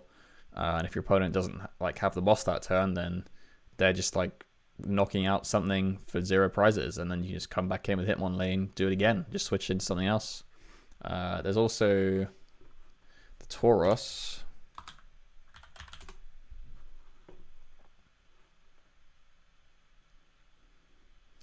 There's also this Paldean Tauros.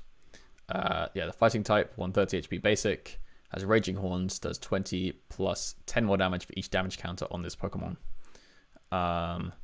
So yeah, so this is another thing you can do is use the Hitmonlee attack here, do 10 to everything, and then just switch into the Tauros, and then let Tauros take a hit, and then if they don't knock it out, then you can just Raging Horns back at them for like a whole load of damage and knock them out. So obviously, yeah, you can buff the HP on this with the what's it called, the yeah, so obviously you can buff this with the Cave of Toughness or the Bravery Charm to get him up to 180 HP, which does make him quite difficult to knock out. So yeah, this is like, there's obviously like some synergy here. There was actually a deck kind of like this in Standard a while ago with a Donphan that just hit 40 and switched to the bench, and you just powered it up with like strong energy and like muscle bands, and then you just yeah, you could just switch into like Robosub, or you could switch into various cards just like this that were like Zekrom and Reshiram and things like that yeah, were like 130 HP basics that had the same attack with but it was called Outrage, and they were all just different types. So you could like abuse weakness, which obviously makes it stronger. But yeah, like this kind of strategy has seen success before, and I think in a like a fighting spread deck, there's now like there's like some more options now that you've got that that you can use. And I think this Hitmonlee just is very cool. The fact that it does this 10 spread and switches out like just unlocks quite a few cool strategies. So yeah, I'm never going to try and build a fighting spread deck and see how it goes. This Hitmonchan is another interesting option that you could switch into with Hitmonlee. That seems to be the kind of combo they want you to go for. Counter-attack ability says, if this Pokemon is in your active spot and is damaged by an attack from your opponent's Pokemon, put 3 damage counters on the attacking Pokemon. So obviously you can use the Hitmonlee, 10 everywhere, switch into Hitmonchan, they attack you, they take 3 more damage on the active. So yeah, it's just like another way to get more damage counters on your opponent's side. And this attack, Excited Punch, 2 energy, does 60 damage, and during the next turn does 60 more damage, which is okay. It's not particularly strong. So I don't know if this is really worth playing, but just interesting to note the combo with Hitmonlee there.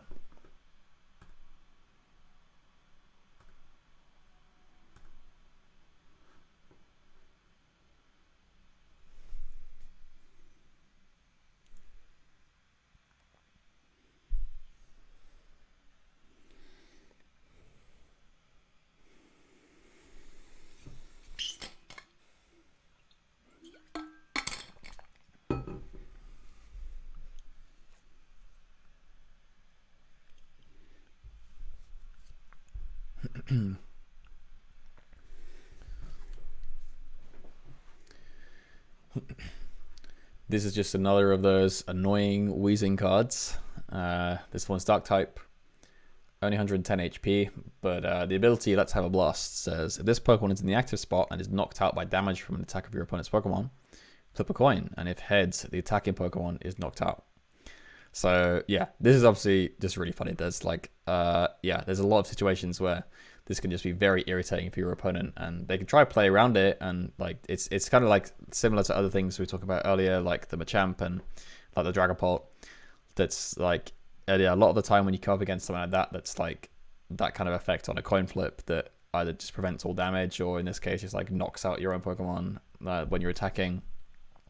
You often just want to try and play around it, and that can kind of just be fine because you're like forcing your opponent to have those cards, and yeah, they're not always going to have it, or like sometimes they'll just kind of like, yeah, just like play themselves out of like what might have been a better play just because they're like trying to like get around this annoying effect. And yeah, like half the time when this gets attacked, you're just going to knock out whatever is just attacking you, so you can just take something down for free, like that they've just had to spend this time powering up, which is definitely strong. JD back. Yeah, still going strong. Thanks for hanging in with us and coming back. Yeah, just going through the 151 set now. We're almost done actually with the cards, but yeah, appreciate you being here. Thanks for dropping by. We're just checking out this Weezing. I think this Weezing is really funny. I don't know if you've seen this card. You have to play Fire in GLC. Why? Why Fire in GLC? Is this just because you want me to play Arcanine? Okay, there it is. Episode Arcanine. Look, there is a good Arcanine. I'm let me find this guy. Yeah, obviously we looked at this one earlier. Yeah, this guy's cool. This guy's really cool. Don't know if you've seen this card, but this guy's actually pretty good in GLC. Yeah, like 120 attached to energy from discard, or just 190 before. Like, if you have Charizard out, there's just like 2 energy for 190. It's pretty sick. Yeah, I've seen a build in GLC with this. You play like Pokestop and stuff. You just like burn through a deck and just like discard all your energies really quickly, and then just use Arcanine to power everything up, and then you just like keep smacking. It's very cool.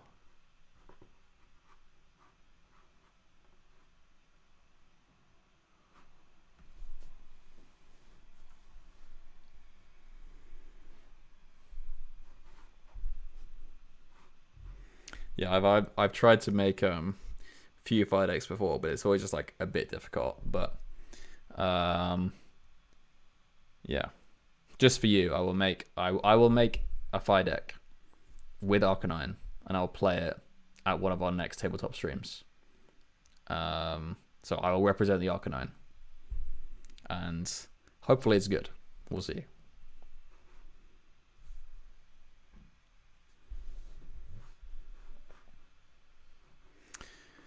Back to this wheezing.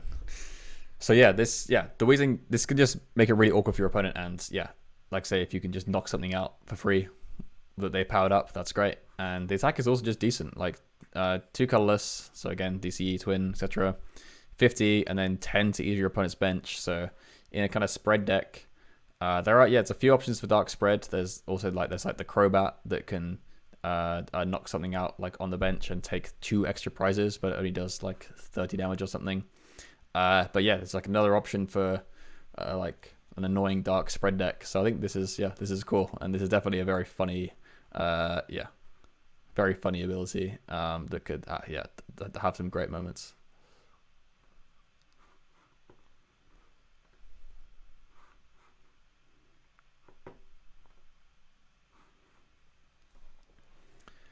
This Chansey is a super interesting effect. The ability Lucky Bonus says if you took this Pokemon as a face-down prize card during a turn and your bench isn't full, before you put it into your hand, you put it onto your bench, and then you flip a coin. If heads, take 1 more prize card. So it's quite a lengthy ability, but yeah, effectively it's just if you take it as a prize, you have a 50-50 chance to take an extra prize card, which is obviously great. I think if you're playing Blissey in colorless, which there is a pretty good Blissey that it just prevents all special conditions on your side, and does 150 for 3, which is that is pretty good. I know Angus plays that in his colorless deck at the moment, and yeah, that is just very strong because it stops your Snorlax going to sleep, which is great. So if you are playing Blissey already, then this is probably the optimal Chansey, because you just have that chance of sometimes you're just going to get an extra prize card. And it might not happen that often, but on those games, that's just like, yeah, that's just like really, really OP. So this chance is cool.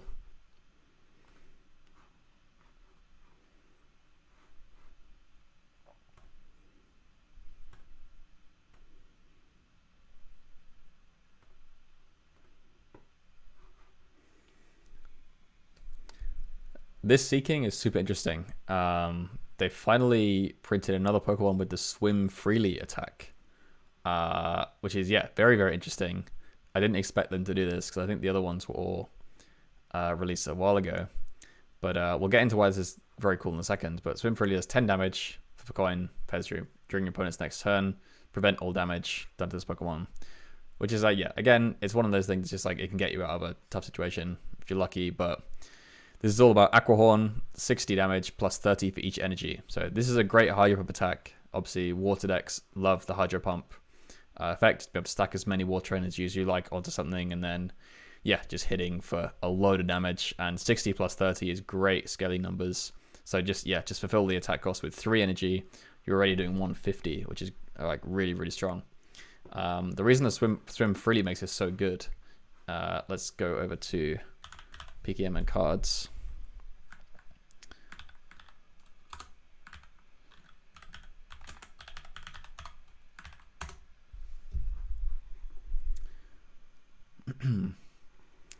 So the reason that the Swim Freely makes this card so good is because of this card from Lost Origin. This Finian is just a basic that says, as often as you like during your turn, you may attach a water energy card from your hand to one of your Pokemon that has the Swim Freely attack. So this is just like Blastoise on a basic for anything that has Swim Freely. So all you have to do is get Finian in play, it's a basics down, and if you have the Seeking, then you just have like a really, really strong Hydro attacker with a Blastoise that's on a basic.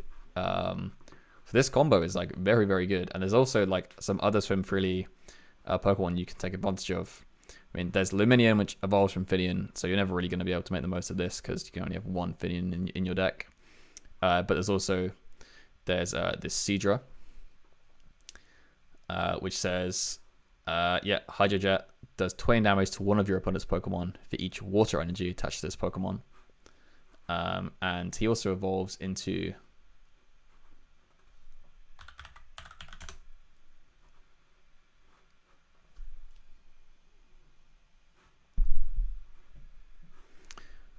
Yeah, so the Hydro Jet is obviously just a pretty strong like snipe attack. Again, just because it has swim freely, just have the Finian on the bench, just as a basic. You can just smack a bunch of water energy onto this guy and then just hit something on your bench for a bunch of damage. So like 5 energy, doing like 100 to the bench, like takes out a lot of things. Yeah, and it's very easy to do, and it's very easy to recover the Finian, like if they knock out your your like accelerator.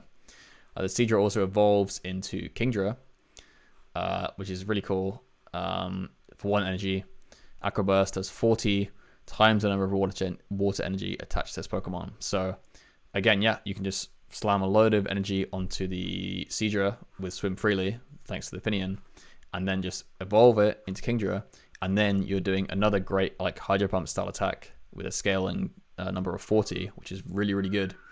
So yeah, just like 3 energy is like 120, and then 4 is like 160, 5 is 200. Like, yeah, those numbers add up very quickly. Also has the nice thing of the Deep Sea King ability. When your active is knocked out by damage from opponent's attack, you move any number of water energy from that Pokemon to this Pokemon. So say that you haven't like quite got it lined up and you just get the Kingdra into play, but haven't got the energies onto him yet, or you just need a few more energy, then say you're already attacking like with this Seeking gets knocked out, you just take all those energies that were on the Seeking, move it onto the Kingdra, and then the Kingdra is just ready to go again, and then you can just work on like recovering your Seeking and then like start accelerating again. And the last Swim Freely card to look at is this Dugong, who has Flow Return. For 2 colorless, shuffle any amount of water energy from your Pokemon into your deck. This does 40 damage for each card you shuffled into your deck in this way. So again, because you're just playing all these different Swim Freely attackers, you stack all the energy on.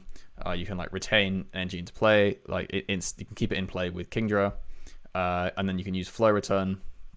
This is probably better later in the game. You have like a bunch of energy in play, and then you just use Flow Return and shuffle like a bunch of energy. So again, just like 4 energy, 160 damage. But like the best thing about this is just it has no damage cap, so you can just KO anything with this. I think that like this seems to really have some potential. Like now, like this, I think this card like makes it all possible, because the other ones are all like a little bit awkward, but like this one is just straight up like just a great attacker on a stage 1, and just gives you like just that one more option for another guy that you can use. And obviously you can also just still play like maybe like the Frostmoth in this deck as well as like a backup for your Finian, and just play like loads of recovery cards. You could even play like the Palafin as just like a cheap attacker. I don't know. I think like this seems to have a lot of potential. Like this card definitely just is strong, and the fact that this can accelerate just as a basic is like crazy good.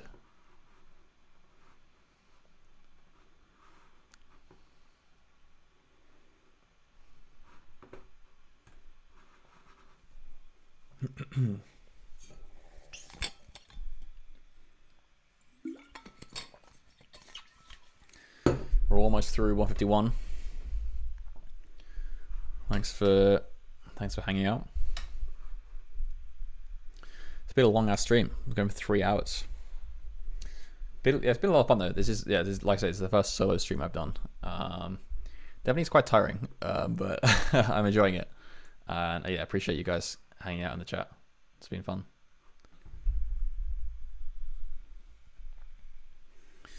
All right, this Starmie is, yeah, it's interesting. Mysterious Comet ability. Once during a turn, you may put 2 damage counters on one of your opponent's Pokemon. If you place in damage counters this way, discard this Pokemon and all attached cards. So yeah, this is a cool way to get some extra spread damage, and there's definitely a lot of ways to recycle this with like Nessa. Even Rescue Carrier can get like both this and the Staryu back because it only has 90 HP. So yeah, you can get some of that extra damage. There's obviously already another really good Starmie for water in GLC, the one that lets you recover energies from your discard pile. But in more of a spread deck, maybe this could be good. Just like this, get that extra damage boost that you can put you can put anywhere on the board from an ability. So this could be cool. Not sure if it's gonna be worth it because 2 damage counters isn't very much, but maybe if you just need that little extra boost to get that spread damage, then this is definitely a cool card.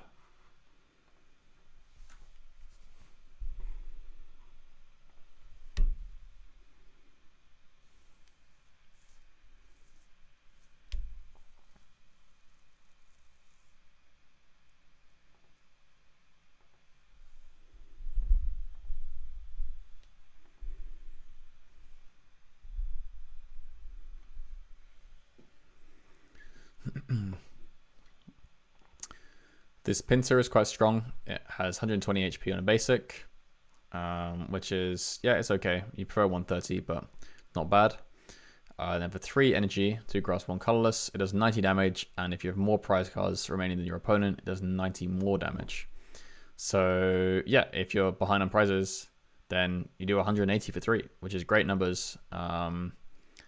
Yeah, obviously it is a bit situational because you have to be losing, otherwise only doing 90 isn't great, but this does give you just like another basic attacker in grass, because at the moment you basically just rely on the Shining Genesect and the Zarude are pretty much the only 2 good ones, but they are very good.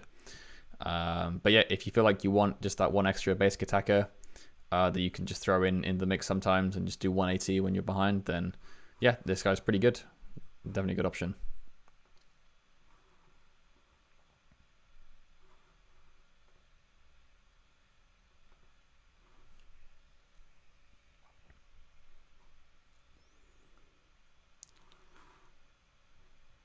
This Gyarados is pretty huge with 190 HP on a stage 1. Very high HP number. The ability Untamed One is also very interesting. When you play this card from your hand to evolve on your Pokemon, you must discard the top 5 cards of your deck. So this isn't an optional. You have to do this when you evolve it, which is like pretty savage to like just evolve something and mill 5 from your own deck. But I mean, if you are trying to lean into some kind of very turbo strategy, then milling 5 cards out of your deck could actually be good, as long as you're playing a lot of like recovery cards. Maybe you're you're playing like Pokestop, whatever. You're already like expecting to just be like turboing through your deck and mill a bunch of stuff. Then this can just help you get to the bottom of your deck quicker, which could be good. But obviously, yeah, like milling 5 is a lot, and in GLC when you're playing, like all unique cards except for basic energy. Yeah, there's a very good chance you're going to hit something you didn't really want to off this. So, yeah, this is a pretty brutal ability. But the attack for 4 energy, 1 colorless, 1 water and 3 colorless, do 200, and discard an energy from your opponent's active Pokemon. This is like definitely a strong attack. Yeah, and the fact that it's on a 190 HP stage 1 makes this like overall like a solid card. I think it's just like probably slightly too awkward and risky to use, but maybe in the right deck this could actually be quite good if you're just trying to turbo. So yeah, a cool Gyarados.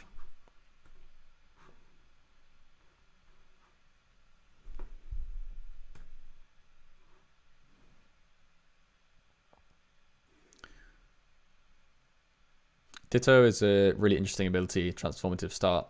Once during a turn, if it's your active Pokemon, once during your first turn, has to be on your first turn. If this Pokemon is in the active spot, you may search your deck and switch a basic Pokemon from your deck, basically instead of Ditto, and discard Ditto.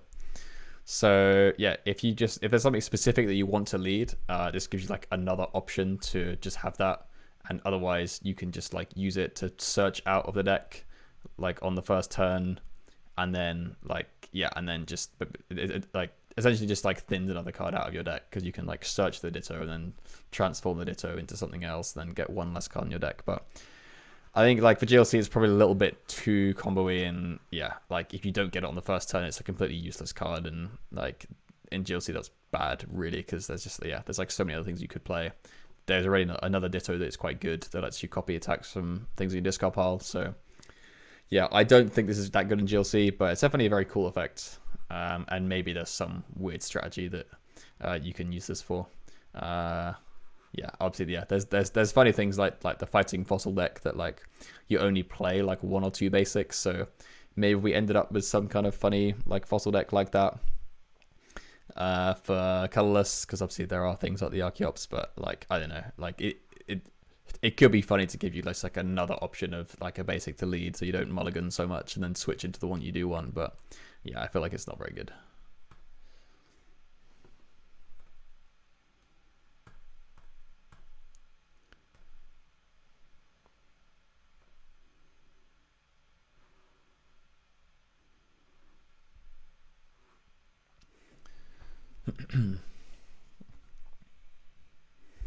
It's always fun to look at the fossil Pokemon, because they sometimes have very strong effects just because they're so hard to get into play.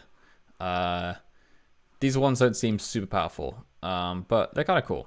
This Omastar has 150 HP, Water type, And the Primordial Tentacles ability says, as long as this Pokemon is in the active spot, your opponent's active Pokemon can't retreat. So yeah, we've seen effects like this be quite powerful in the past, but I mean in standard format, and usually just if you find a metagame where people are getting greedy and not playing switch cards, then these effects can obviously be very strong. That's not really the case in GLC. GLC decks tend to play quite a few switch cards. You've always got like Guzma. There's often like a escape rope and then use like a scoop up net or a switch and like ways to recover like the Guzma and things like that. So I think this like isn't as strong of an effect in GLC, and especially on a stage 2, it's not something you can like easily just recycle if they do get the switch card and knock you out. But for 2 energy, doing 90 and 32 of your opponent's benched is like pretty decent spread attack. Like for 2 energy, that's like fairly efficient, and being able to spread that damage around is quite nice. So if you can just like lock something, get something stuck for a turn, you can get quite a lot of damage into play on your opponent's board. But yeah, obviously this is evolving from a fossil Pokemon, so it's gonna be hard to use, so probably not worth it.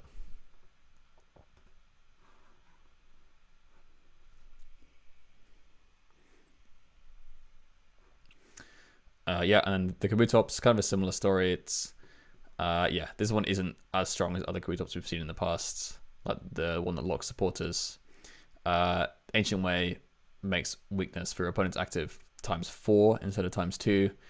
Obviously in GLC this is much less important because you can only play one type, so yeah, this is only helping with things that are weak to fighting, and I feel like if something's weak to fighting, then you're gonna one-shot it anyway with basically anything in your deck, so this isn't that good.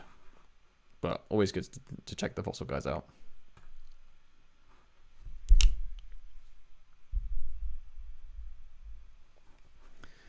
This Aerodactyl is definitely very interesting. I know people have been talking about this for standard as a cool card, and in GLC, this also could be kind of cool. I think it's a little bit awkward because it doesn't actually evolve from the mysterious fossil, so I don't think you can get it out into play with the stadium. Let's have a look at what's that called, Research Lab.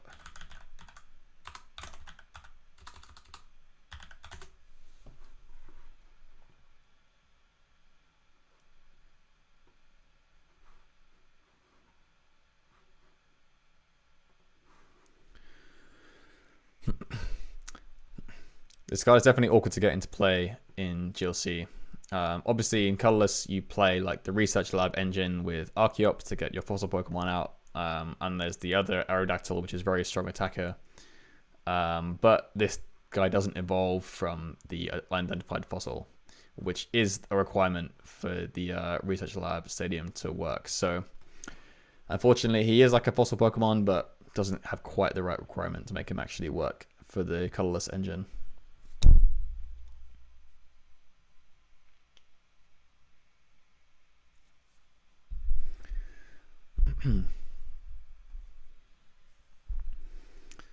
That being said, it is possible with the antique Old Amber and even the old Aerodactyl Old Amber card. So you probably played both of these, and yeah, so it is possible to get this guy out. And his attack is quite cool. It does for 2 colorless, it's 100 damage, and you devolve the highest stage evolution on your opponent's active Pokemon. So yeah, obviously GLC does have quite a lot of evolved Pokemon, and yeah, if you can just hit something.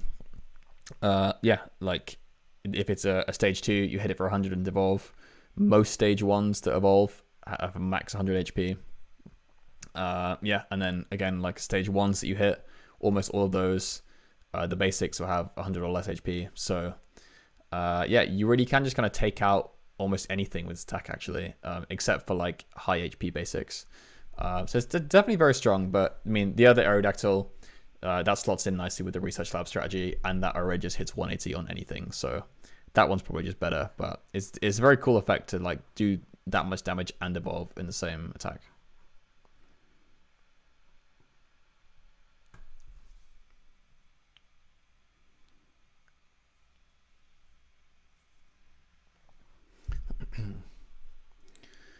Got some new Legendary Birds cards, which are always cool. This Articuno has the Ice Float ability, this Pokemon has any water energy attached, has no retreat costs, so that's always a nice thing to have, just to make it easier to pivot around. Blizzard for 3 water does 110 and 10 to each of your opponent's bench. So a decent spread. I mean, 3 water is a bit expensive, especially like in a spread deck. Typically, you don't have as much space for like the energy accelerator cards like the Excalibur and Blastoise and Frostmoth. So you want to rely on cheaper attacks. So I don't know if this will really actually see that much play, because it doesn't really quite fit into either the spread or the or like the Hydro Pump deck. So not sure about this one. We can skip over the EX. And then Moltres for fire type is cool, like same ability as the Articuno, but for fire type, obviously, so you get free retreat with fire energy, which is pretty nice. Just have like more pivot options in fire is always good. And then for 3 fire, Blazing Flight, you discard 2 energy from this Pokemon and does 120 to one of your opponent's bench. So this is actually another like pretty decent basic attacker for fire type. Like I mentioned in the Obsidian Flames review, the Entei is like a really big deal for fire, because you finally have an attacker that's a basic that's actually good for fire. And now we have another one that's like definitely has some potential. Being able to just do 120 snipe anywhere is like actually very strong. It does only hit the bench, so that can be a little bit awkward sometimes when actually you just need something that can hit the active. And if it could just do 120 to the active, then that would definitely make this card a lot better. But yeah, 120 snipe is just definitely very strong, and yeah, just as an attacking option in fire, I think yeah, obviously if you have Charizard in play, then you can do this with just 2 energy. You don't really mind discarding energy that much in the fire deck. Quite a lot of fire Pokemon do that, and there's a lot of fire support cards that help you get those energies back from the discard pile.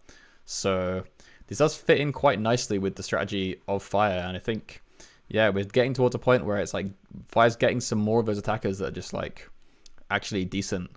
And yeah, maybe like fire's actually in a better place now that like this kind of turbo, just like very aggressive fire deck could actually be quite good now. So that's definitely something I want to look at. I want to try playing with this card in the Entei and build like a speed fire deck and see, yeah, see if it's any better now. Got a couple more dragon cards. Another Dragonite line. Pretty much the only dragon that they seem to want to print recently. But yeah, the Dratini and Dragonite isn't. Yeah, they both aren't great. The Dragonite is kind of cool. 180 HP is good. And his ability Jet Cruise means your Pokemon in play will have no retreat cost. So that's obviously great. And the attack for just 2 energy. So a water and a lightning does 180, and then discard top 2 cards of your deck. So yeah, I mean obviously it's an awkward attack cost, but that's all Dragon Pokemon. Yeah, obviously it's an awkward attack cost, but all Dragon Pokemon have like a weird attack cost. That's kind of what makes them, yeah, just like more balanced. But yeah, obviously very efficient. Doing 180 for 2 is great, and then milling 2 from your own deck is like not great, but yeah, is not the worst. The worst downside. There is obviously the Dragonite that lets you search for any supporter from your deck once per turn, which is, I think, just definitely better than this. But yeah, maybe in the right deck, this could be good. I know Angus has been talking about playing this in his Fire Dragon deck, where you want to have a lot of switch between like the Reshiram and the Regidrago, and like having that retreat cost is nice because a lot of the Dragon Pokemon are very big and bulky and have like at least 2 or 3 retreat costs. So it could be nice. I just can't see this being worth over the other Dragonite though, to be honest.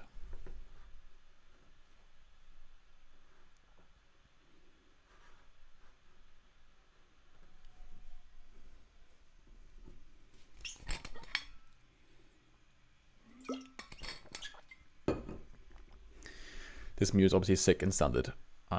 Yeah, I'm going to start playing more standard soon, and definitely excited to try out this card. It's very strong.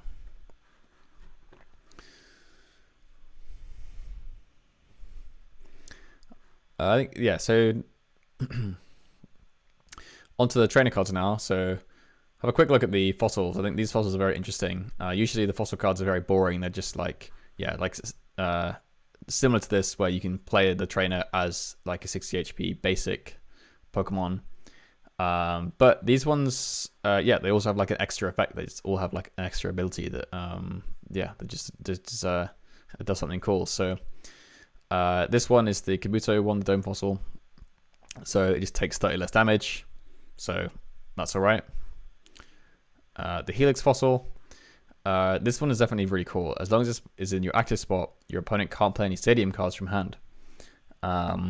So yeah, if you're already planning on playing the Oma style line, then this like could be a decent inclusion, just because yeah, just having the ability to shut off your opponent's stadium cards is like pretty great actually. Just like yeah, so they can't play like a Parallel City or yeah, or even just like anything like a Dimension Valley or like Tropical Beach that's going to help them out. So yeah, this like having this on like a fossil like is weird to see this, but like yeah, it actually is like a decently strong effect. But I think it's not worth it unless you're already playing the Oma style line. But if you are, then it might be worth trying. Yeah, then there's Old Amber. Yeah, again, if you're playing if you want to try and play the Aerodactyl, then this could be good. Yeah, so the Amber Protection ability, prevent all effects of your opponent's Pokemon's abilities done to this Pokemon. So yeah, I feel like there's not like loads of stuff I can think of off the top of my head that this helps with. Like there are some abilities that can like place damage counters. Like in water, there's a couple of things like Greninja and Inteleon that can do that. But yeah, but I'm sure there's like plenty of other just weird things that, yeah, abilities that like can let you switch your opponent's Pokemon out and stuff like that. So like it's something, but again, there's like this is like if you really want to try and get the Aerodactyl out and like you just want to play as many cards as possible to like enable the Aerodactyl, then this is like decent, and having that extra bit of protection could be nice, but not that relevant. Big Air Balloon. So you've seen Air Balloon, but how about Big Air Balloon? This is basically just Float Stone, but only for stage 2s. I think in GLC this isn't that good because, yeah, obviously, like stage 2s you see quite a lot of play, but yeah, they're not like yeah, the main part of every deck. Like most decks that play stage 2s rely on other things, and we already have Float Stone and Air Balloon already in format, so probably not like super good. I definitely could see it in some decks that play like a lot of stage 2s, maybe things like Grass. That yeah, you're playing like Rillaboom, Venusaur, Torterra, like yeah, you have like a lot of stage 2s, and you have a lot of like bulky Pokemon that they all have pretty high retreat cost. So maybe having that effectively just like that extra Float Stone for your big guys could be nice, because obviously I feel like the classic GLC move is just putting your Float Stone down and then it just gets field blowed immediately. So having that extra one could be nice.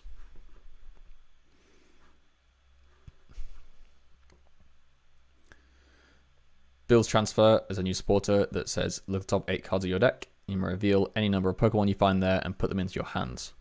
Then shuffle the other cards back. This is like fine. It's not really that good. We've already got Great Ball, which is an item which looks at the top 7. Only takes 1 Pokemon, but like yeah, this isn't that good. There's way better like Pokemon search supporters. Cycling Road Stadium. This is really cool. I do like the stadium quite a lot. It just says 1 string each player's turn. That player may discard a basic energy card from their hand in order to draw a card. So yeah, this is just like there's things like there's like the Scorched Earth Stadium. Let's have a look at that.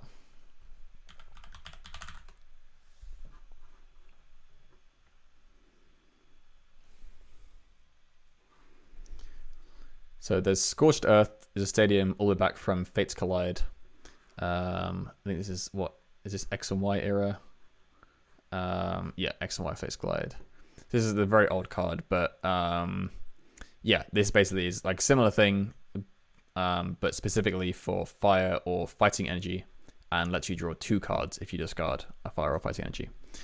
Yeah, this saw some play back in the day, and like is played sometimes in GLC.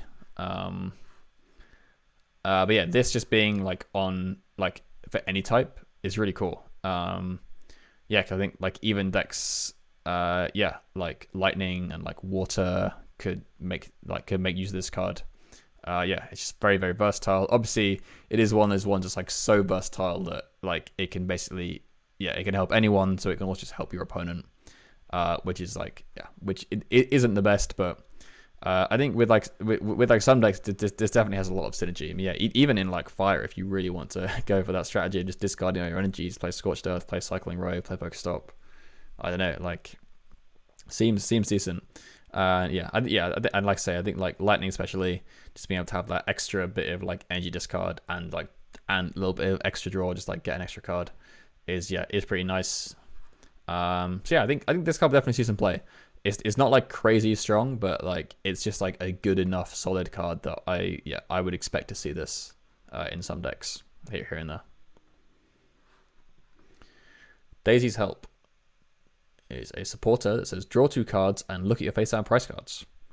So this is like a cool effect. Being able to look at your prize cards in any way is like always a very like interesting effect to look at.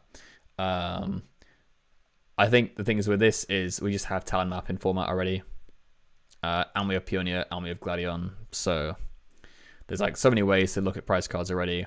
And yeah, I think if you want to look at all your prize cards,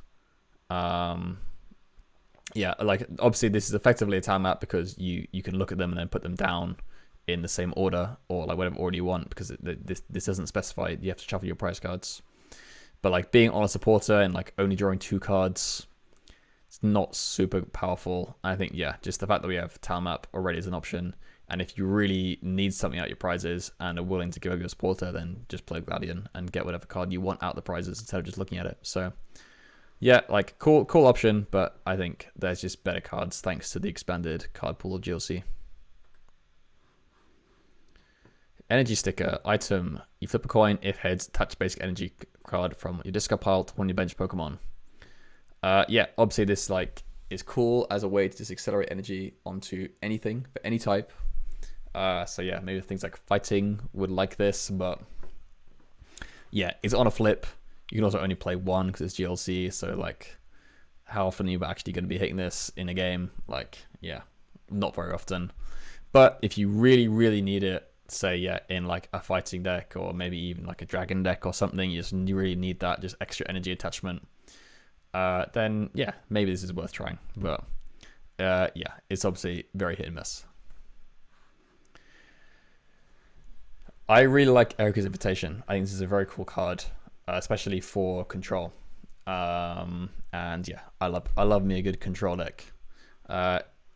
This is a support card that says your opponent reveals their hand, and you put a basic Pokemon you find there onto your opponent's bench. If you put a Pokemon onto their bench in this way, you switch it into the active spot. So this is really cool. This is like a combination of like 2 things that control decks often like to do, which is 1, you want to get basic Pokemon out of your opponent's hand or discard pile or deck or whatever and get them onto the bench.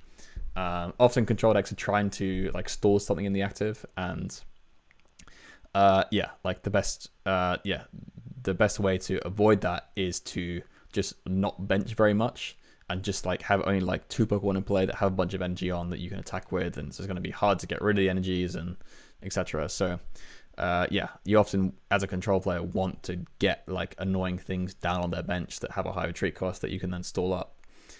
Yeah, so this lets you do that by like looking at your opponent's hand and just forcing a basic Pokemon down onto their bench, and then you get to switch it into the active. So you just get that like 1-2 punch in 1 card of just putting something down on their bench. It's annoying, bring it into the active, and then you just got like that stall that's set up immediately with 1 supporter, which is really cool. Especially yeah, in GLC, I think there's just like quite a few strategies which can line up with this if you're playing control, because yeah, there are like quite a lot of control cards available in GLC. Yeah, obviously there have been some bans in GLC to like yeah, to get rid of the like really kind of toxic stuff, yeah, like the hiker and stuff that you can just yeah, like stack a lot of cards in your opponent's deck and just really stop them from playing the game at all. But I think there's still quite a few things that are they're a bit more balanced, and there's definitely sort of a lot of life for control in GLC, and this just gives it another cool option. So yeah, I think this card is really cool.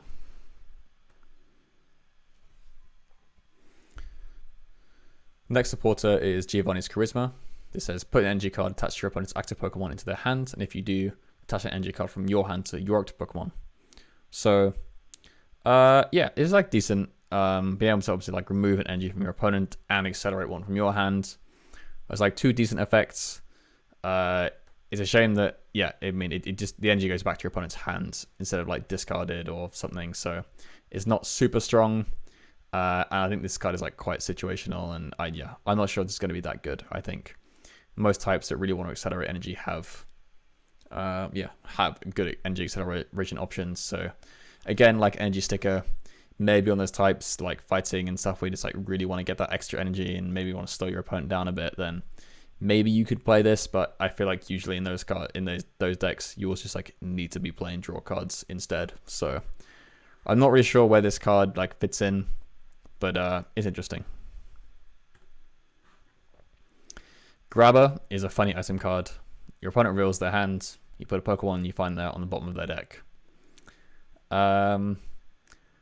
Yeah, there's like a few situations this could be funny, especially, yeah, there's like some attacks in GLC that are used as like setup attacks to like put Pokemon into your hand to like evolve next turn, things like Alone and Vulpix, or just like anything that has like a Call for Family attack or something like that. Yeah, but like if it goes into your hand instead of basics on the bench. But yeah, this is like very situational, and you can only play one, so you can't really make a strategy around this of just like constantly using it. So I don't think it's gonna be that good. Leftovers is a new tool. You just heal 20 at the end of your turn if it's on your active Pokemon. This is like too limited, I think. The fact that it's like only on your active spot, only heals 20. It's only at the end of your turn, not between turns. Like, yeah, there's like, I think there's just like better tool cards to play. This is just a bit too underpowered, I think. Protective Goggles. It's a tool card, so it's basic Pokemon this card is attached to, has no weakness. Again, this is like fine, but quite limited. Weakness obviously is like often less of a big deal in GLC just because yeah, every deck is type limited to one. So yeah, it's not as often that you're going to come up against like things that are going to hit you for weakness necessarily. So yeah, and it's limited to basics. So I feel like this is just not very good in GLC. Rigid Band is quite cool.